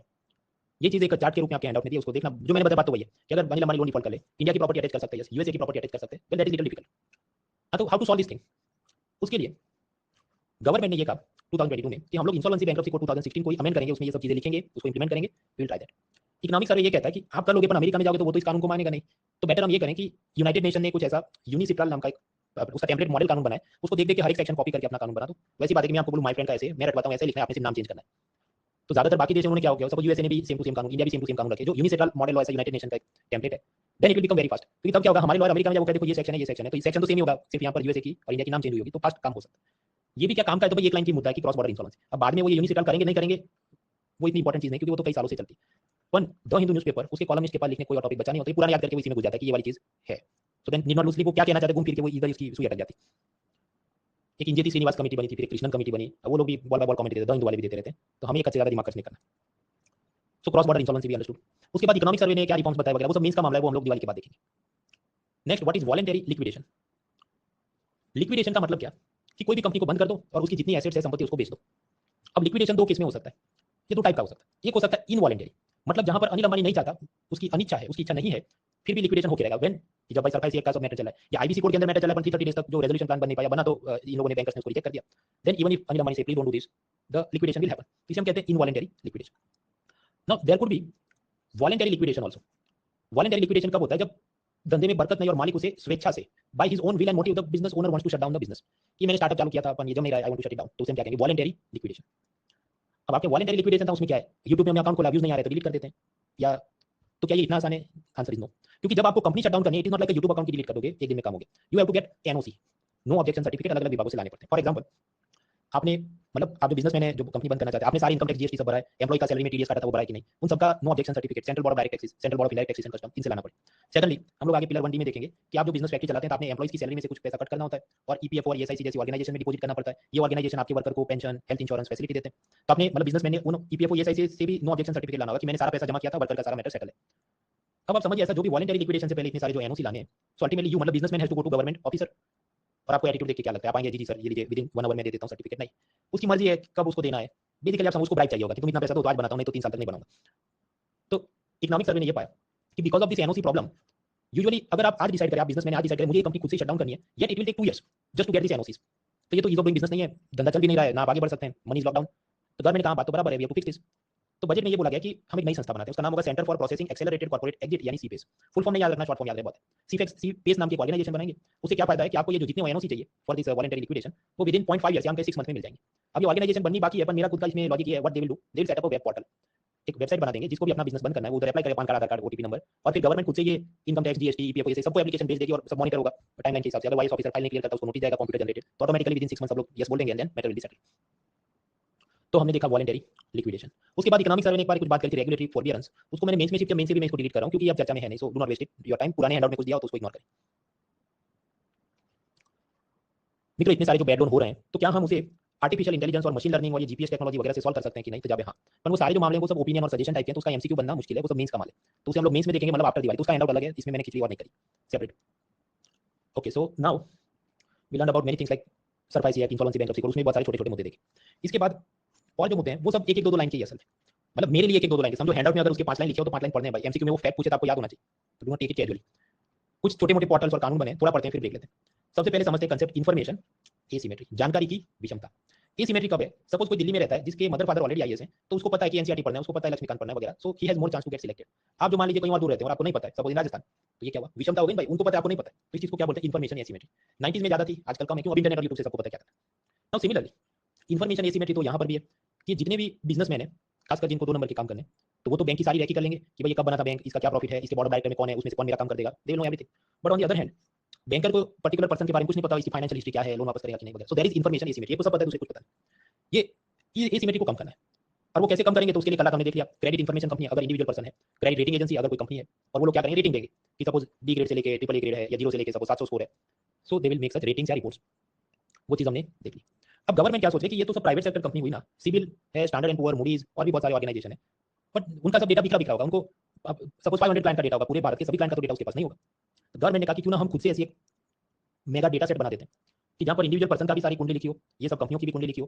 कुंडली मतलब क्या, कि कोई पुराना लोन लिया था कि नहीं, वो चुकाया कि नहीं, आपने कोई प्रॉपर्टी या एसेट गिरवी रखी है कि नहीं, आप इनकम टैक्स जीएसटी कितना भरते हो, आपकी कंपनी का प्रॉफिट लॉस क्या है, ये सारा डेटा सेट उसमें होना चाहिए। और वो डेटा सेट देख के बैंक डिसाइड करे कि ये पर्सन कितना रिलायबल है, इसको लोन दिया तो कितना रिस्क है, ज्यादा रिस्क है तो मैं ज्यादा इंटरेस्ट चार्ज करूंगा क्या। तो ऐसा जो जोरदार ऑनलाइन पोर्टल बनेगा, जो गवर्नमेंट बनाएगी, उसको क्या बोलेंगे, national financial information registry, NFIR। Government ने कहा हम बनाएंगे और आरबीआई की हेल्प लेंगे। सो NFIR का क्या ऑब्जेक्टिव है, data collection to help the bankers appraise the person, कैसे इसको लोन पास करना है कि नहीं। जो एक एक कंपनी करती है, सीबीएल और स्टैंडर्ड पुअर, ऐसा बड़े लेवल पे कॉम्प्रिहेंसिवली करना है गवर्नमेंट को खुद से। अब इसके अलावा ऐसे और भी ऑर्गेनाइजेशन और छोटे मोटे काम सब चले, वो आपके हैंडआउट में दिए हैं, सुकून से पढ़ लेना, एक एक दो लाइन के मुद्दे हैं। आरबीआई कभी कभी मैं बनाऊंगा, इनकॉर्पोरेट बैंकरप्सी बोर्ड पे मैं भी ऐसा पोर्टल बनाऊंगा वगैरह, ये सब चल ही रहा था। अभी 2023 में एक और नई चीज लेकर आया आरबीआई, उसको कहता है public take platform for frictionless credit. नाम से बड़ा हैवी लगता है, बात में कोई दम है नहीं। कुल मिला के सपोज एक फार्मर बैंक ऑफ बड़ौदा में लोन के लिए अप्लाई करता है, तो लोन के लिए अप्लाई करेगा तो बैंकर सबसे पहले उसका अप्रेजल करेगा, मतलब मूल्यांकन कि आर यू रिलायबल पर्सन और not, how much loan we should give you वगैरह। अब उसके वास्ते सोचो बैंकर उसका क्या डेटा चेक करेगा, आधार कार्ड, केवाईसी, मतलब नो योर कस्टमर, सब आप डॉक्यूमेंट जमा करो, आप फार्मर हो कि नहीं, लैंड रिकॉर्ड आप जमा करो, आप उधर खेती करते हो कि नहीं, उसका मैं सैटेलाइट मैप का नक्शा देखूंगा, आपकी डेली में से कितनी इनकम है वो भी देखूंगा, अगर है तो आप रिलायबल पर्सन हो तो आपका लोन जल्दी पास करूंगा। आपने कोई पुराना लोन लिया दिया था कि नहीं, उसका क्या है रिकवरी। फिर हम लोग आगे पिलर 4C में देखेंगे, 4E में देखेंगे एग्रीकल्चर में, गवर्नमेंट ने इनाम नाम का ऑनलाइन पोर्टल बनाया जहां फार्मर अपनी सब agriculture wheat rice whatever they can sell it, तो इनाम पोर्टल पे आपका कितना सेलिंग चलता है ताकि हमें पता चले आपकी फाइनेंशियल स्ट्रेंथ कितनी है। फिर वेयर हाउस रिसीट, मतलब सपोज ये फार्मर ने बासमती राइस बनाया, बड़े वेयर हाउस में उसको स्टोर किया है और उसके पास रसीद है कि 500 किलो मेरे पास है, तो ऐसी रसीद के हिसाब से भी हमको पता है तुम कितने पावरफुल हो। तो बैंकर ये सब कुछ चेक करेगा, इस प्रोसेस को हम क्रेडिट अप्रेजल, कई बार इसी के अंदर 3 महीने लग जाते हैं। तो ये क्या हुआ, फ्रिक्शन, घर्षण हुआ, ये तो कि गाड़ी मतलब रुक रुक के चले। आगे चाहते फ्रिक्शन लेस, मतलब क्या हुआ, सिंगल क्लिक करिए बैंक मैनेजर इधर और ये सारा जितना डेटा सब ऑनलाइन उसकी स्क्रीन पे आ जाए और वो तुरंत डिसीजन ले कि भाई यस पास करना है कि पास नहीं करना है। तो ऐसी जो टेक्नोलॉजी आगे डेवलप करे उसको क्या बोलेगा, public take platform for frictionless credit. अब ये असल में कैसे काम करेगा, तो भाई पायलट प्रोजेक्ट चल रहे हैं, तो पता नहीं कैसे करेगा। वो अब ऐसी चीज होगी, वो कुछ इसकी डेटा सेट ऐसा होगा कि सबको जो भी लैंडर्स है उनको एक्सेस मिल जाए, ऐसी सब चीजों। तो एक्जेक्टली बनेगा तो देखिए, अभी तो ये सब पायलट स्टेज उसकी स्टडी एक्सपेरिमेंट चल रहा है। तो हमने नेशनल लेवल पे तो सब देखा कि ऐसे डेटा सेट्स बनेंगे और सब मूल्यांकन होगा। इंटरनेशनल लेवल पे क्या है, सपोज ये विजय माल्या, नीरव मोदी, मेहुल चौकसी, ये कोई भी बैंक में कदम रखेंगे उनको तुरंत बैंकर भगा देगा कि नहीं देना लोन। इंडिया में तो ऐसा ही होगा। But what if they go to suppose Poland, Germany, Austria, Italy, वहां के बैंकर को तो नहीं पता है कि ये कैसे रंगीन कैरेक्टर्स हैं, इनको क्या ही पता चलेगा। तो there is always the danger कि इंडिया के ऐसे 2 नंबर के लोग they will set up new companies in a foreign country, और फिर फॉरेन की बैंकों को वो चुना लगाएंगे क्योंकि फॉरेन बैंकर को तो पता नहीं इनका हिस्ट्री। तो ग्लोबल लेवल पे क्यों ना कुछ ग्लोबल आधार कार्ड जैसा बना दिया जाए कॉर्पोरेट बोरोवर्स या कंपनियों के लिए, कि हमेशा वो कहीं पर भी अप्लाई करे वो एक ग्लोबल आधार कार्ड नंबर उसने कोड करना पड़ेगा और उसको जैसे ही क्लिक करेगा बैंक मैनेजर उसको पता चल जाएगा इसने इंडिया में या पाकिस्तान में क्या स्कैम किया। अगर ऐसा कुछ ग्लोबल आइडेंटिटी नंबर बन जाए उसको हम कहेंगे लीगल एंटिटी आइडेंटिफायर, यानी LEI नंबर। वो काम ऐसे करता है कि सपोज ये माल्या, नीरव मोदी, मेहुल चौकसी, उनका पासपोर्ट नंबर होगा, Aadhaar card number, PAN card number, मान लीजिए अमेरिकन सिटीजन हो गए तो उधर भी ऐसा पासपोर्ट और आधार या कुछ तो सोशल सिक्योरिटी नंबर होता है वहां पर, हमारा जैसा आधार कार्ड है। तो उन्होंने वो सब कोड करके अपनी कोई कंपनी शुरू करते हैं, then they will have to register this number. तो मान लीजिए किंगफिशर कंपनी है, बराबर, तो किंगफिशर कंपनी का खुद का नंबर होगा, उसको हम कहेंगे लीगल एंटिटी आइडेंटिफायर नंबर, और उसके साथ कनेक्टेड होंगे इन सब लोगों के Aadhaar card, PAN card, social security number. अब किंगफिशर कंपनी जहां पर भी अप्लाई करेगी लोन के लिए, इंडिया में, ऑस्ट्रिया में, पोलैंड में, चेकोस्लोवाकिया में, they will have to code the LEI number. अब जैसे ही वो LEI नंबर कोड करेगा, पोलैंड का बैंक मैनेजर नंबर एंटर करेगा और उसे ग्लोबल डेटाबेस में पता चलेगा तो माल्या की कंपनी इज अ बिल्कुल डिफॉल्टर इन इंडिया, तो वो रिजेक्ट कर देगा। फ्यूचर में मान लीजिए माल्या कोई नया और कंपनी बनाए, पर कंपनी बनाएगा तो भी उसको पासपोर्ट नंबर तो लिखना होगा, जानते पासपोर्ट नंबर तो फर्जी नहीं हो सकता, सिवाय कि वो मिशन इंपॉसिबल जैसी मूवी का कुछ करे तो अलग बात है। सो that is legal entity identifier. G20 group और उस एक ग्लोबल फाइनेंशियल बोर्ड, वो क्या है आगे हम देखेंगे, उन लोगों ने मिलकर इस पूरे प्रोजेक्ट को कंसेप्टलाइज किया। बेसिकली सब जो बड़ी बड़ी कंपनी है उन्होंने ऐसा LEI नंबर लेना पड़ता है और जब भी वो इंटरनेशनल ट्रांजेक्शन करते हैं उन्होंने ये नंबर को एप्लीकेशन में राइट करना पड़ता है।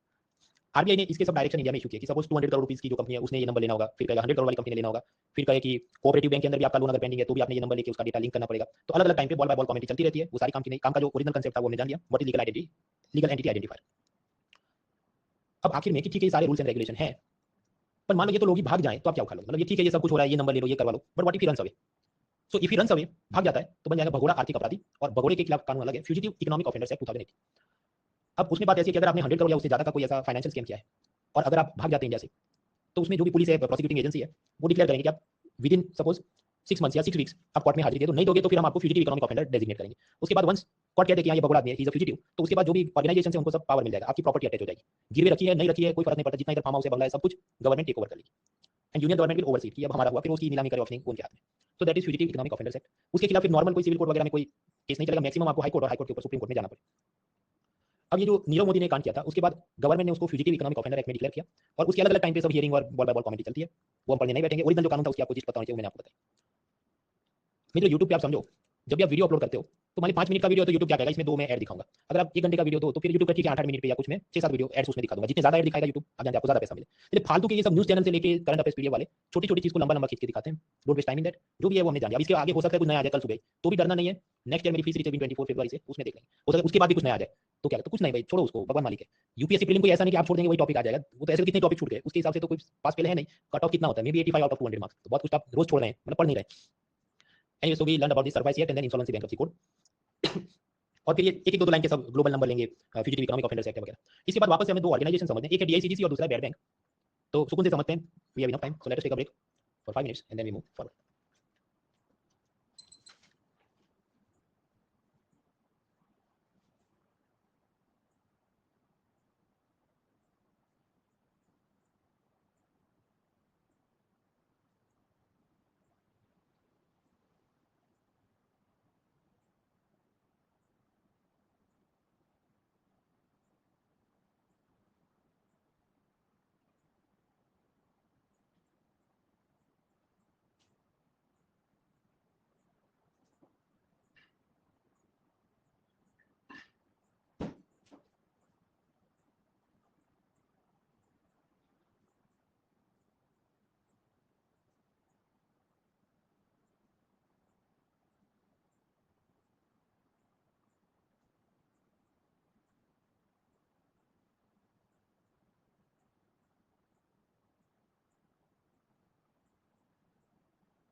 3 more minutes.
Thirty more seconds.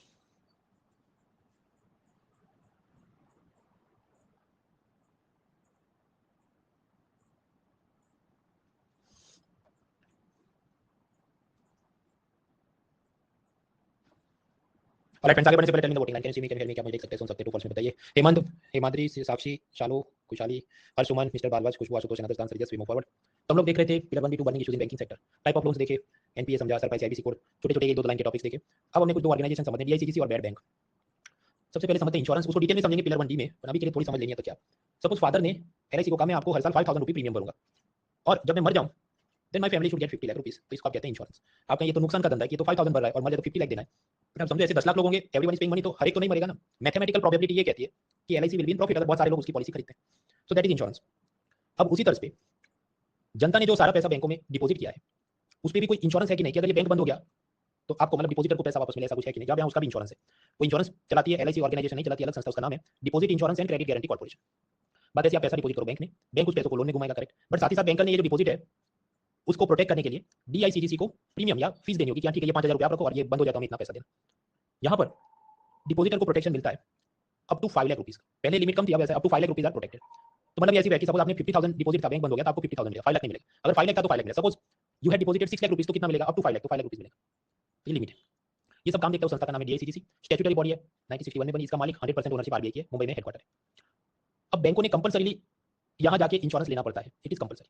Now suppose अगर दो बैंक मर्ज हो जाए, कि सपोज विजया बैंक और बैंक ऑफ बड़ौदा मर्ज हो गए, तो उस केस में डीआईसीजीसी पिक्चर में नहीं आता, क्योंकि उसमें हो क्या है कि विजया बैंक ने कस्टमर का सारा पैसा बैंक ऑफ बड़ौदा को दिया और बैंक ऑफ बड़ौदा ने उन सारे कस्टमर को अपना कस्टमर बना लिया, तो उनकी डिपॉजिट लॉस नहीं हुई, ना ही बैंक असल में बंद हुआ, तो मर्ज अपन है तो है ना, वो ऑर्गेनाइजेशन के रूप में चल रहा है, नए नाम और नए बैनर और नए लोगों के साथ। So in that case no money will be given by DICGC, वो तो नया बैंक जो है suppose bank of Baroda, he will take care of you. However if the bank failed तो डीआईसीजीसी आपको पैसा देता, पहले ये 1 लाख रुपए तक देता, now it is up to 5 lakh rupees. तो यहाँ वर्ड के हिसाब से आपको पता चले कि डिपॉजिट इंश्योरेंस हो रहा है। पर आप देखो इसके नाम पे एक और भी वर्ड है, and credit guarantee corporation. Credit guarantee corporation क्या था? क्रेडिट गारंटी ऐसा था कि once upon a time suppose PSL कोटे में किसी बैंकर ने आपको 40% ऑफ द लोन्स दिए, उसमें फार्मर वीकर सेक्शन एमएसएमई को लोन दिया, और अगर उसका एनपीए हो गया तो बैंकर का लॉस होता, उस लॉस को कवर करने का काम भी डीआईसीजीसी करता था, इसलिए उसके नाम में लिखा था क्रेडिट गारंटी कॉर्पोरेशन। हालांकि अब उसके लिए अलग दूसरे ऑर्गेनाइजेशन है, सीजीटीएमएससी वगैरह, वो हम पिलर 1 डी में देखें। सो दैट इज डीआईसीजीसी। अब डीआईसीजीसी, अब समझो फादर ने एलआईसी से पॉलिसी खरीदी तो फीस तो लगी ना, 5000 रुपये प्रीमियम था। सिमिलरली डिपॉजिट पे अगर बैंकर ने इंश्योरेंस लिया डीआईसीजीसी से, तो उसकी भी कुछ फीस या प्रीमियम लगता होगा। हाँ लगता है कि अगर फॉर एवरी 100 रुपये deposit state Bank of India ने डीआईसीजीसी को 10 पैसे का प्रीमियम भरना होगा। नंबर्स आर नॉट इंपॉर्टेंट, पर हाँ प्रीमियम भरना होगा। अब कुछ सालों पहले ये गवर्नमेंट ने डीआईसीजीसी एक्ट में कुछ रिफॉर्म्स लिए, रिफॉर्म लिए तो उन्होंने कि अच्छा महंगाई इतनी बढ़ गई है, मार्केट रेट से इम्प्रूव हैव चेंज, तो 10 पैसा नहीं, अब से ये प्रीमियम 12 to 15 पैसा होगा, ऐसे उन्होंने कुछ रिफॉर्म गवर्नमेंट ने लिए थे, कैसे कानून में चेंज करके। अब समझते हैं डीआईसीजीसी की लिमिटेशन क्या है। सपोज आपने बैंक में पैसा डिपॉजिट किया तो प्रोटेक्टेड है, हाँ, पर आपने ये फोन पे, मोबीक्विक, अमेजन पे, कहीं मोबाइल वॉलेट या प्रीपेड पेमेंट इंस्ट्रूमेंट, जिसको हमने पिलर 1 डिजिटल पेमेंट में पढ़ा था, सपोज आपने 10,000 इधर डिपॉजिट किया और अगर ये कंपनी बंद हो गई तो आपको पैसा मिलेगा, उसका तो कंज्यूमर कोर्ट या कोर्ट में कुछ जस्टिस आए तो की बात है, या आरबीआई का ओम्बड्समैन है डिजिटल पेमेंट का, वो कुछ जस्टिस करे तो की बात है। DICGC will not give you money. लेकिन आरबीआई की बीपी कानून को कमेटी बनी 2022 में, उसने ये कहा कि इसको भी कवर करो, मतलब मोबाइल वॉलेट या प्रीपेड पेमेंट इंस्ट्रूमेंट कंपनी को भी कहा जाए कि आपने भी इंश्योरेंस लेना होगा डीआईसीजीसी से, तो जब आपका धंधा बंद हो जाए तो कस्टमर को पैसा मिले। DICGC to protect this also. अब समझिए 1-2 लाइन का मुद्दा, ये अभी इंप्लीमेंट नहीं हुआ, जब होगा तो हम इसको रिविजिट करेंगे। What others are the limitations of DICGC? Classification में आप समझो कमर्शियल बैंक, कोऑपरेटिव बैंक, इन सबको प्रोटेक्ट करता है, यस, पर मैक्सिमम कितना? सिर्फ 5 लाख रुपए। तो अगर आपने ज्यादा पैसा डिपॉजिट किया, सपोज आपने 6 लाख डिपॉजिट किया था, तो मैक्सिमम आपको 1 लाख मिलेगा, maximum you will get 5 lakh, तो फिर भी आपका ड्यू पैसा कितना? 1 लाख रुपए, वो कौन देगा? तो उसके लिए भाई उस बैंक का लिक्विडेशन करना पड़ेगा, उस बैंक की जब नीलामी, suppose there is a cooperative bank Madhavpura bank, जिसमें ये स्कैम 1992 वाला हर्षद मेहता ने चूना लगाया था, बैंक बंद हो गया, तो डीआईसीजीसी मैक्सिमम कितना है? 5 लाख। आपने अगर 6 लाख पे किए थे, डिपॉजिट किए थे उस बैंक में, तो 1 लाख अभी भी बाकी है। अब उसके वास्ते you will have to wait until Madhavpura cooperative bank का लिक्विडेशन यानी नीलामी हो जाए, उसमें से पैसा है, उसकी प्रॉपर्टी व्हीकल सब बेच के, and then RBI will give you the money. पर हमने कल देखा था कैसे कोऑपरेटिव बैंक में इतने सालों तक, मतलब 2020 तक ड्यूअल रेगुलेशन स्ट्रक्चर था कि आरबीआई भी रेगुलेट करता था और स्टेट गवर्नमेंट का रजिस्ट्रार भी रेगुलेट करता था। इसके चलते आप वो scam 1992 Harshad Mehta, Madhavpura cooperative bank, Kalupur cooperative bank वगैरह जो गुजरात में, उनमें जो विक्टिम्स हैं उनको अभी तक उनका सब पैसा अटका रहा था। So DICGC could not help in this, क्योंकि वो उसकी पावर में है नहीं, that is the problem. Next, जितने भी एनबीएफसी कंपनी है उसको डीआईसीजीसी कवर नहीं करता। For example, UTI mutual fund जो गवर्नमेंट चलाती थी, उसमें एक बार स्कैम हुआ, वो भी हर्षद मेहता के धनपाल किसी का काम था। अब उसमें जो भी डिपॉजिटर तो नहीं बोल सकते, पर उसके जो सब्सक्राइबर थे, म्यूचुअल फंड के अकाउंट होल्डर्स थे, उनका पैसा डूबा। तो डीआईसीजीसी तो किसी को मदद नहीं करती, ये तो एनबीएफसी कंपनी है, मेरे लीगल डोमेन के बाहर है। फिर गवर्नमेंट ने यूटीआई म्यूचुअल फंड के सब कस्टमर को टैक्स पेयर के पैसों से पैसा देना पड़ा, मतलब एक तरह का बेल आउट दिया गया। बेल आउट कब होता है? आपका दोस्त जेल में जाए, आप उसको जमीन पे बाहर निकालो, तो इधर गवर्नमेंट ने यूटीआई म्यूचुअल फंड को बेल आउट किया by paying tax payers money. ये सब गलत हो रहा है।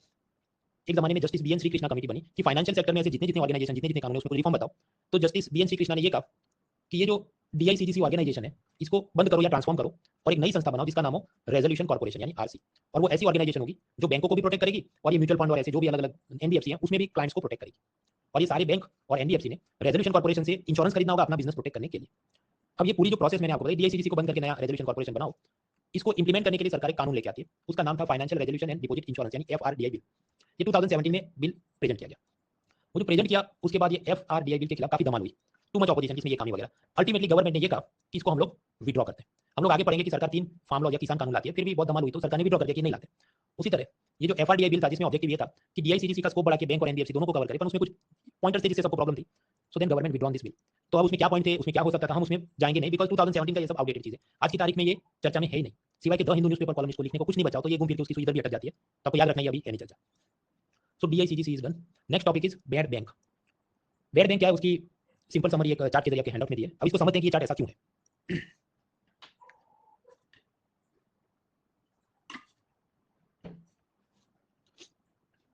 देखिए अब तक क्या हुआ, सरफाइसी एक्ट है, डेट रिकवरी ट्रिब्यूनल है, हाँ तो विजय माल्या का क्या बिगाड़ है, कुछ नहीं।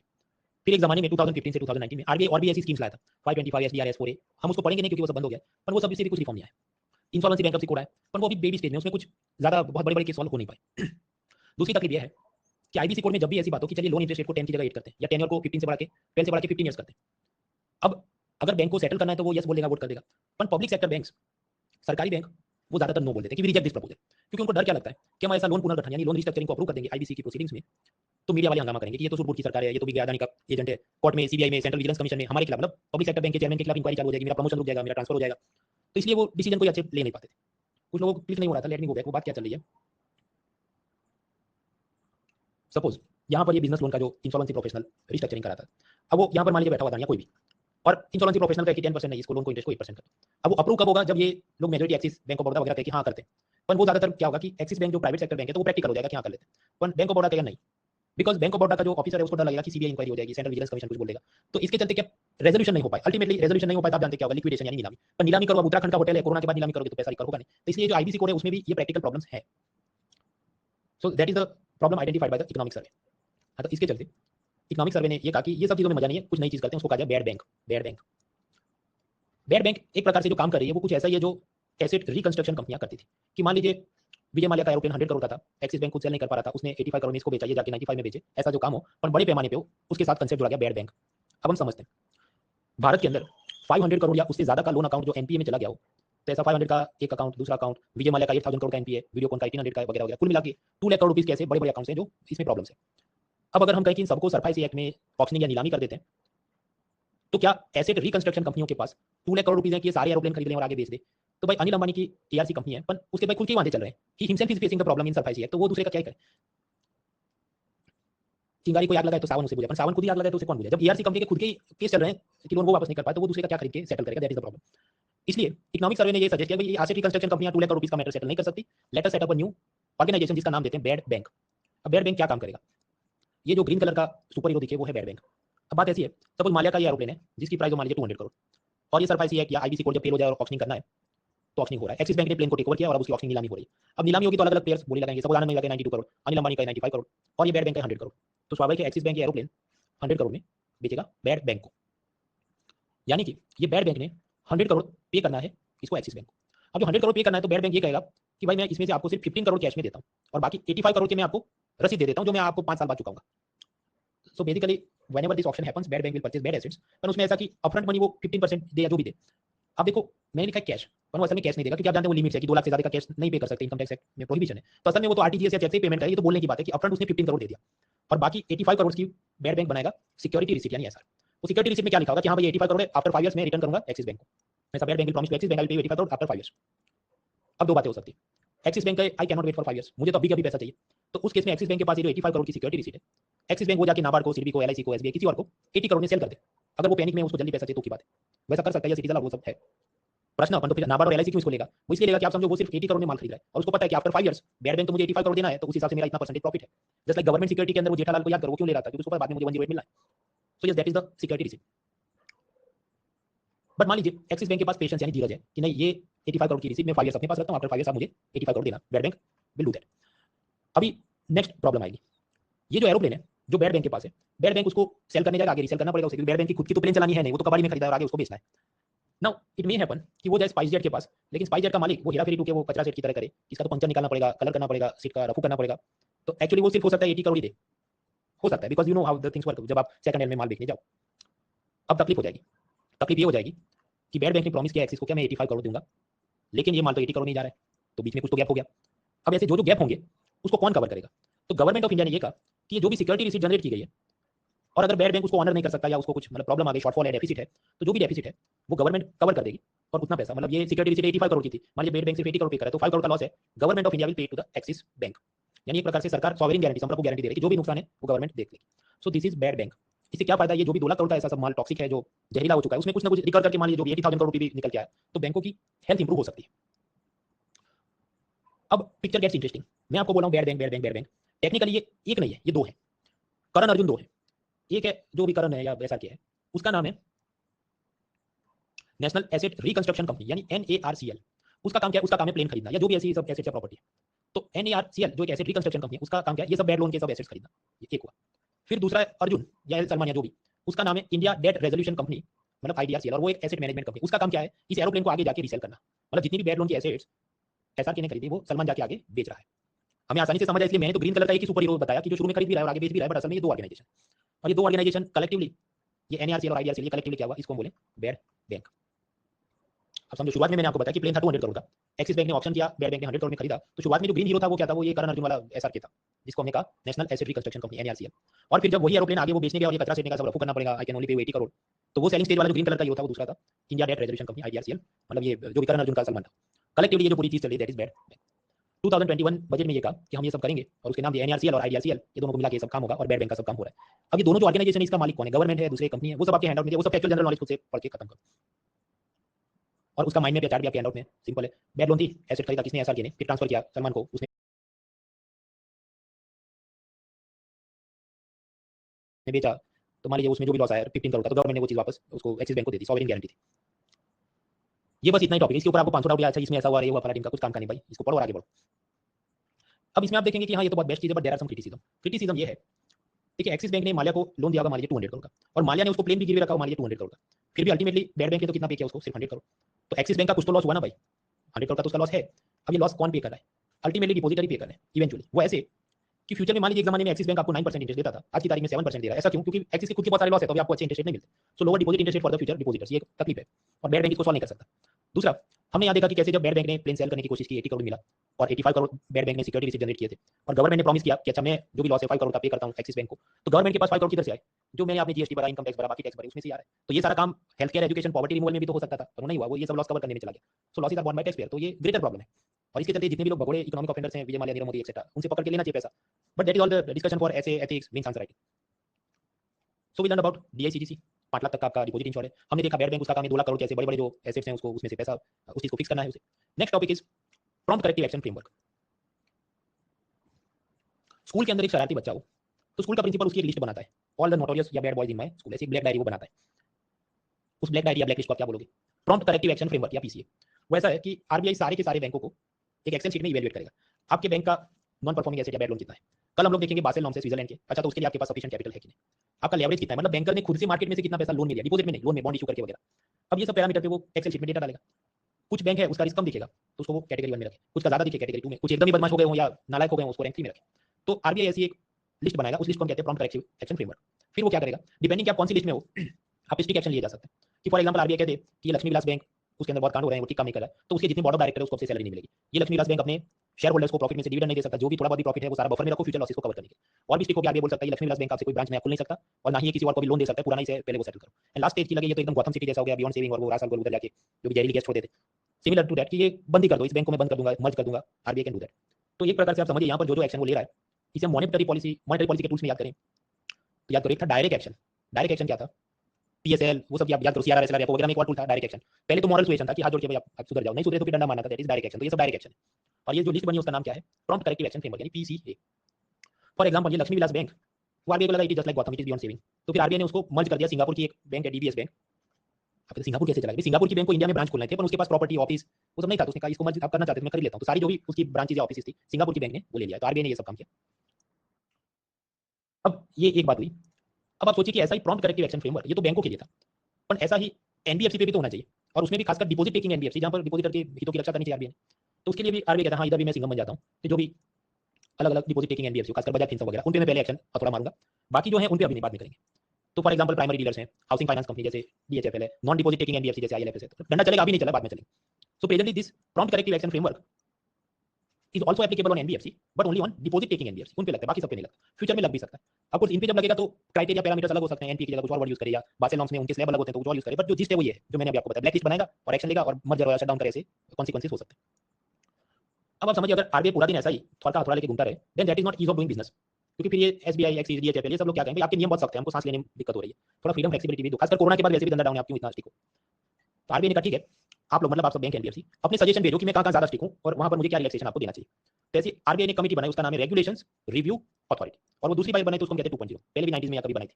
तो रेगुलेशन रिव्यू अथॉरिटी का काम क्या है? वो सब बैंकों से एनबीएफसी से फीडबैक लेगा और उस हिसाब से आरबीआई के रूल्स रेगुलेशन को थोड़ा सिंप्लीफाई करेगा to promote ease of doing business. खासकर कोरोना के बाद आप समझो उत्तराखंड की होटल का बिजनेस डाउन हो, वो लोन वापस नहीं कर रहा, फिर उस हिसाब से आप अगर ये कहो कि अच्छा वो लोन वापस नहीं कर रहा तो आपके बैंक का एनपीए बढ़ गया है तो आप अब इस कैटेगरी 3 में है, तो आपकी बैंक को मर्ज करे, तो भाई एसबीआई तो मैं क्या करूं, मेरी क्या गलती? So you have to relax some things, उसके लिए रेगुलेशन रिव्यू अथॉरिटी बनाई गई है। तो ये आप समझो ये कोई कॉन्स्टिट्यूशनल बॉडी स्टैट्यूटरी बॉडी ऐसा कुछ नहीं, आरबीआई ने खुद से बनाया पर उसका नाम ऐसा है रेगुलेशन रिव्यू अथॉरिटी। दूसरा आरबीआई ने पाया कि हमारे सब ऑफिसर ज्यादा सुस्त हो गए, मोटे हो गए, उसको ज्यादा सख्ती से काम करना चाहिए, मतलब फिटनेस इंप्रूव करनी है। फिटनेस यहाँ पर मतलब शरीर की नहीं, जो भी वो सुपरविजन करते हैं कि सपोज दिन में या मान के एक महीने में उसने 5 बार फील्ड विजिट में जाना चाहिए और अलग अलग ब्रांच में क्या चल रहा है उसका सर्वेलेंस करना चाहिए, या जो भी। तो RBI officers they need to supervise more effectively, पहले से ज्यादा अपनी चीज को इंप्रूव करो। ऐसा आरबीआई ने सब रोड मैप बनाया, उस रोड मैप को कहते हैं उत्कर्ष 2022। उसमें क्या होगा, वो अपने ऑफिसर्स की ट्रेनिंग करेगा, उन पे कुछ नियम होंगे कि एवरी मंथ आपने मान लीजिए 5 बैंकों की बैलेंस शीट को इंस्पेक्ट करना है या कंप्यूटर से इतना सब नया सीखना है या जो भी। So that road map is called Utkarsh 2022 road map. फिर आरबीआई ने वेब सिस्टम डेवलप किया, दक्ष वेब सिस्टम, उसमें क्या सारे बैंक एनबीएफसी अपना डेटा भेजते हैं और आरबीआई उनको मॉनिटर करता है कि कहां पर सिस्टम में रिस्क है, क्या प्रॉब्लम आने वाले हैं। आगे भी कुछ छोटे छोटे मुद्दे हैं, कुछ पढ़ते हैं फिर इसको बंद करते हैं। bankbazaar.com, policybazaar.com, ऐसी अलग अलग सब फिनटेक कंपनी या लोन सर्विस प्रोवाइडर कंपनी बन रही है। ये तो आपको आसानी से समझ है इसलिए मैंने दो के नाम लिए, और भी ज्यादा कॉम्प्लेक्स टाइप की ऐसी कंपनियां हैं। वो क्या करते हैं कि एक तरफ सारे जो भी लैंडर्स हैं, जो भी बजाज फिनसर्व या फिर बजाज फिनसर्व का ज्यादातर काम क्या होता है, बाय नाउ पे लेटर, इंस्टॉलमेंट में आपको फ्रिज वगैरह खरीदना हो, ऐसी चीजें। फिर बैंक वगैरह जो लोन दे रहे हैं। So now this type of fintech company वो क्या करेंगे, एक तरफ ऐसे सब लैंडर्स को कनेक्ट करेंगे और सामने सब बोरोवर्स को कनेक्ट करेंगे। अब इन पे आरबीआई क्या सोचता है कि यहाँ पर मुझे ज्यादा सख्ती करने की जरूरत है, ये लोग ठीक से काम नहीं करें। अब उस पे वो जो रूल है आप समझो वो सब टेक्निकल रूल्स होंगे जो अपने लिए बहुत काम के नहीं, पर हाँ न्यूज़पेपर वाले डेली उसकी कमेंट मारते रहते कुछ बार, तो ब्लड प्रेशर नहीं बढ़ाना, वो करना क्या चाहते हैं आपको आगे वो इधर कुछ ठीक हो रहा है। एक कंपनी है लेजी पे, ये ऐसी फिनटेक कंपनी है कि आप ऑनलाइन शॉपिंग कर रहे हो देन बाय नाउ पे लेटर। आपने मान लीजिए कोई बड़ा सा वॉशिंग मशीन खरीदा जो 30,000 का है, तो ये आप लेजी पे क्या करें, जब आप चेकआउट पेज पे जाओगे अमेजॉन फ्लिपकार्ट वगैरह में, तो आपको ऑप्शन देगा कि अच्छा आप इसको इंस्टॉलमेंट में भरना है, just tick this and register और ओटीपी कर दो वगैरह। फिर असल में हो क्या रहा है आप समझो, लेजी पे एसबीआई से लोन लेगा और सामने आपको लोन देगा, आपने इंस्टॉलमेंट भरना है, जो लेजी पे के पास जाएगा अल्टीमेटली वो बैंक के पास जाएगा। अब ये सब तो है, but sometimes what will happen, ये जो कस्टमर है he will default on the loan, नहीं चुकाया, दिवालियापन हो गया, तो who will bear the loss, नुकसान कौन कौन इसका बोझ झेलेगा? ट्रेडिशनली व्हाट विल हैपन, सारा बोझ जो भी मतलब 100 रुपए का लोन है तो सारा एसबीआई के सर पे आ जाएगा, तुम अब निपटो इसे। रिजर्व बैंक का ये कहना है कि नहीं, ऐसा अगर कुछ फिनटेक कंपनियों ने लोन दिलवाया और फिर उसके अंदर ये सब कांड हो रहे हैं, तो फिनटेक कंपनी जो भी लेजी पे उसने एसबीआई का जितना लॉस हुआ उसका certain percent x percentage cover करना चाहिए, अपने पॉकेट से देना चाहिए, क्योंकि भाई जब मजे लेने थे तुम ले रहे थे, तो जब लॉस हुआ तो भी तुमको कुछ तो बोझा लेना चाहिए। इसको कहा जाता है first loss default guarantee, FLDG. It basically says that if fintech company facilitate this type of loan deals, और अगर बैंक का लोन डिफॉल्ट में लॉस हो रहा है तो फिनटेक कंपनी ने उसका कुछ परसेंटेज देना होगा। क्योंकि आप समझ जब लेजी पे ने लोन अप्रूव किया तो उसने सब देखना चाहिए था कि सिविल स्कोर ठीक था कि नहीं, इस कस्टमर की क्या हिस्ट्री रही है वगैरह वगैरह, so they have also made some fault, they should cover up. So that is first loss default guarantee. स्वाभाविक है लेजी पे और ऐसी सब जो भी बड़ी खिलाड़ी हैं अमेज़न पे से उनको मजा नहीं आएगा, तो फिर वो कि we are not prepared for this, इसको डिले करो, तो बॉल बाय बॉल कमेंट चलती है, we will not waste time on that. आगे मुद्दा है सेल्फ रेगुलेटरी ऑर्गेनाइजेशन। असल में दो लाइन का मुद्दा है, पर उससे पहले समझते हैं कहना क्या चाहते हैं। प्रिंटेड न्यूज़पेपर जैसे द हिंदू को कौन रेगुलेट करता है? तो भाई इसके लिए प्रेस काउंसिल ऑफ इंडिया नाम की एक स्टैट्यूटरी बॉडी मतलब कानून से बनाई गई है। लेकिन ये जो प्रेस काउंसिल ऑफ इंडिया है उसको टेलीविजन और डिजिटल न्यूज़ को कवर करने का पावर नहीं है। दे कैन नॉट रेगुलेट आज तक, रिपब्लिक टीवी या डिजिटल न्यूज़ चैनल जैसे ये फर्स्ट पोस्ट या लंदन टॉप वगैरह है। तो प्रश्न उनको कौन रेगुलेट करता है? अब एक बात हो सकती है कि आप उसका अलग से कानून बना लो, बट गवर्नमेंट को शायद लगता है वो सब बनाएंगे प्रॉब्लम आएगी या कुछ, तो टेम्पररी स्टॉप गैप सोल्यूशन ये बोला गवर्नमेंट ने, मतलब मिनिस्ट्री ऑफ इन्फॉर्मेशन ब्रॉडकास्टिंग ने, ये सब न्यूज और डिजिटल टीवी न्यूज वालों को बोल दिया तुम खुद से ही अपना रेगुलेटर खुद बना लो, जिसको हम कहेंगे सेल्फ रेगुलेटरी ऑर्गेनाइजेशन एसआरओ। तो इन्होंने ऐसा बनाया, उसको कहते हैं news broadcaster and digital association यानी एनबीडीए। एनबीडीए का काम क्या, सपोज आपको लगे फेक न्यूज चल रही है या कुछ गलत हो रहा है यहाँ पर, then you as a viewer can complain to this NBDA, और फिर वो पनिशमेंट देंगे जो भी एंकर जर्नलिस्ट है जो। तब समझो ये एनबीडीए गवर्नमेंट बॉडी नहीं है, स्टैट्यूटरी बॉडी भी नहीं है, कॉन्स्टिट्यूशनल बॉडी भी नहीं है, ये तो सब TV channel, digital YouTube channels उन्होंने खुद से ही बन के मिलकर बनाया है। अब कुछ वो थोड़ा फॉर्मल और ठीक लगे इसलिए वो क्या करेंगे, एक रिटायर्ड जज को उसका चेयरमैन बना देंगे, बट समझो वो रिटायर्ड जज को सैलरी गवर्नमेंट नहीं दे रही है, ये लोग खुद से अपना ऐसा अलग उनकी अपनी समझो पंचायत या कुछ बना के रखा। So that is self regulatory organisation. अब आप देखो पेटीएम, अमेजॉन पे वगैरह जो भी फिनटेक कंपनियां हैं, वैसे तो payment and settlement system act में आरबीआई उसको रेगुलेट करता है, बट आरबीआई ने पाया ऐसी तो 5000 कंपनी चलती है, मैं कितना देखूं खुद से। तो आरबीआई ने ये सजेस्ट किया कि डियर फिनटेक कंपनीज, तुम लोग भी ये टीवी चैनल और यूट्यूब चैनल जैसा अपना खुद का सेल्फ रेगुलेटरी ऑर्गेनाइजेशन यानी एसआरओ बना दो। अब आपका ये तो आरबीआई अपनी रिस्पांसिबिलिटी से भाग रहा है भाई, ऐसा क्यों कर रहा है वो। अब आरबीआई के पास अब मान लीजिए 6000 ऑफिसर हो, तो एक तो ऑलरेडी यस बैंक से लेकर लक्ष्मी विलास बैंक सबके माने, तो वो देखे कि इनका रोस्टर रहता है वो देखे। अगर ये अपना खुद का लेते हैं, उससे अगर सोचिए 10% भी कंप्लेन है वो अपने लेवल पे सेट कर देते हैं, तो क्या समझ फिर क्या होगा एसआरओ बनने के बाद, कि मुझे आपको अगर कोई कंप्लेन है, हम सीधा आरबीआई के डिजिटल ओम्बड्समैन के पास नहीं जाएंगे, हमें पहले इस स्टेज पे कवर करना होगा, फिर कुछ टाइम लिमिट होगी कि ये लोग अगर 90 डेज में नहीं सॉल्यूशन देते then you go to RBI. So like that RBI tries to is trying to मतलब reduce its own workload, that is the idea. Secondly, ये जो डिजिटल टेक्नोलॉजी है इसमें रोज इतनी नई नई चीजें आती है कि आरबीआई के पास ऐसा एक्सपर्ट मैन पावर भी ना हो कि इसको रेगुलेट करने के लिए वो सक्षम हो। तो फर्स्ट स्टेज पे अगर ये लोग खुद से ही अपना कुछ जो भी डेटा प्राइवेसी, साइबर सिक्योरिटी वगैरह देख लें तो इट विल बी बेटर। क्या इसमें और भी चर्चा हो सकती है कि किस हद तक अच्छा या बुरा है, तो वो मीन्स पेपर 2 पॉलिटी का मुद्दा बनता है, जिसमें एक चीज है रेगुलेटरी बॉडीज, क्या वो मीन्स में देखेंगे। तो हमने आज देखा सरपाइसी एक्ट, आईबीसी कोड पे छोटे छोटे सब मुद्दे थे, ऑर्गेनाइजेशन 2-3 बड़े देखे, DICGC and this bed bank. आज इधर रखते हैं, इसके बाद का जो मुद्दा है बासेल नॉर्म्स, वैसे वो कंटिन्यूअस आप समझो that will take maybe 40 minutes, तो उसको फ्रेश माइंड से कल देखना, कल संडे भी अपनी क्लास है तो कल देखेंगे बासेल नॉर्म्स क्या है, ये बाकी जो स्कैम और आरबीआई के डिविडेंड से लेकर अलग अलग जो कंट्रोवर्सी चलती है। So I end the class here, see you tomorrow night.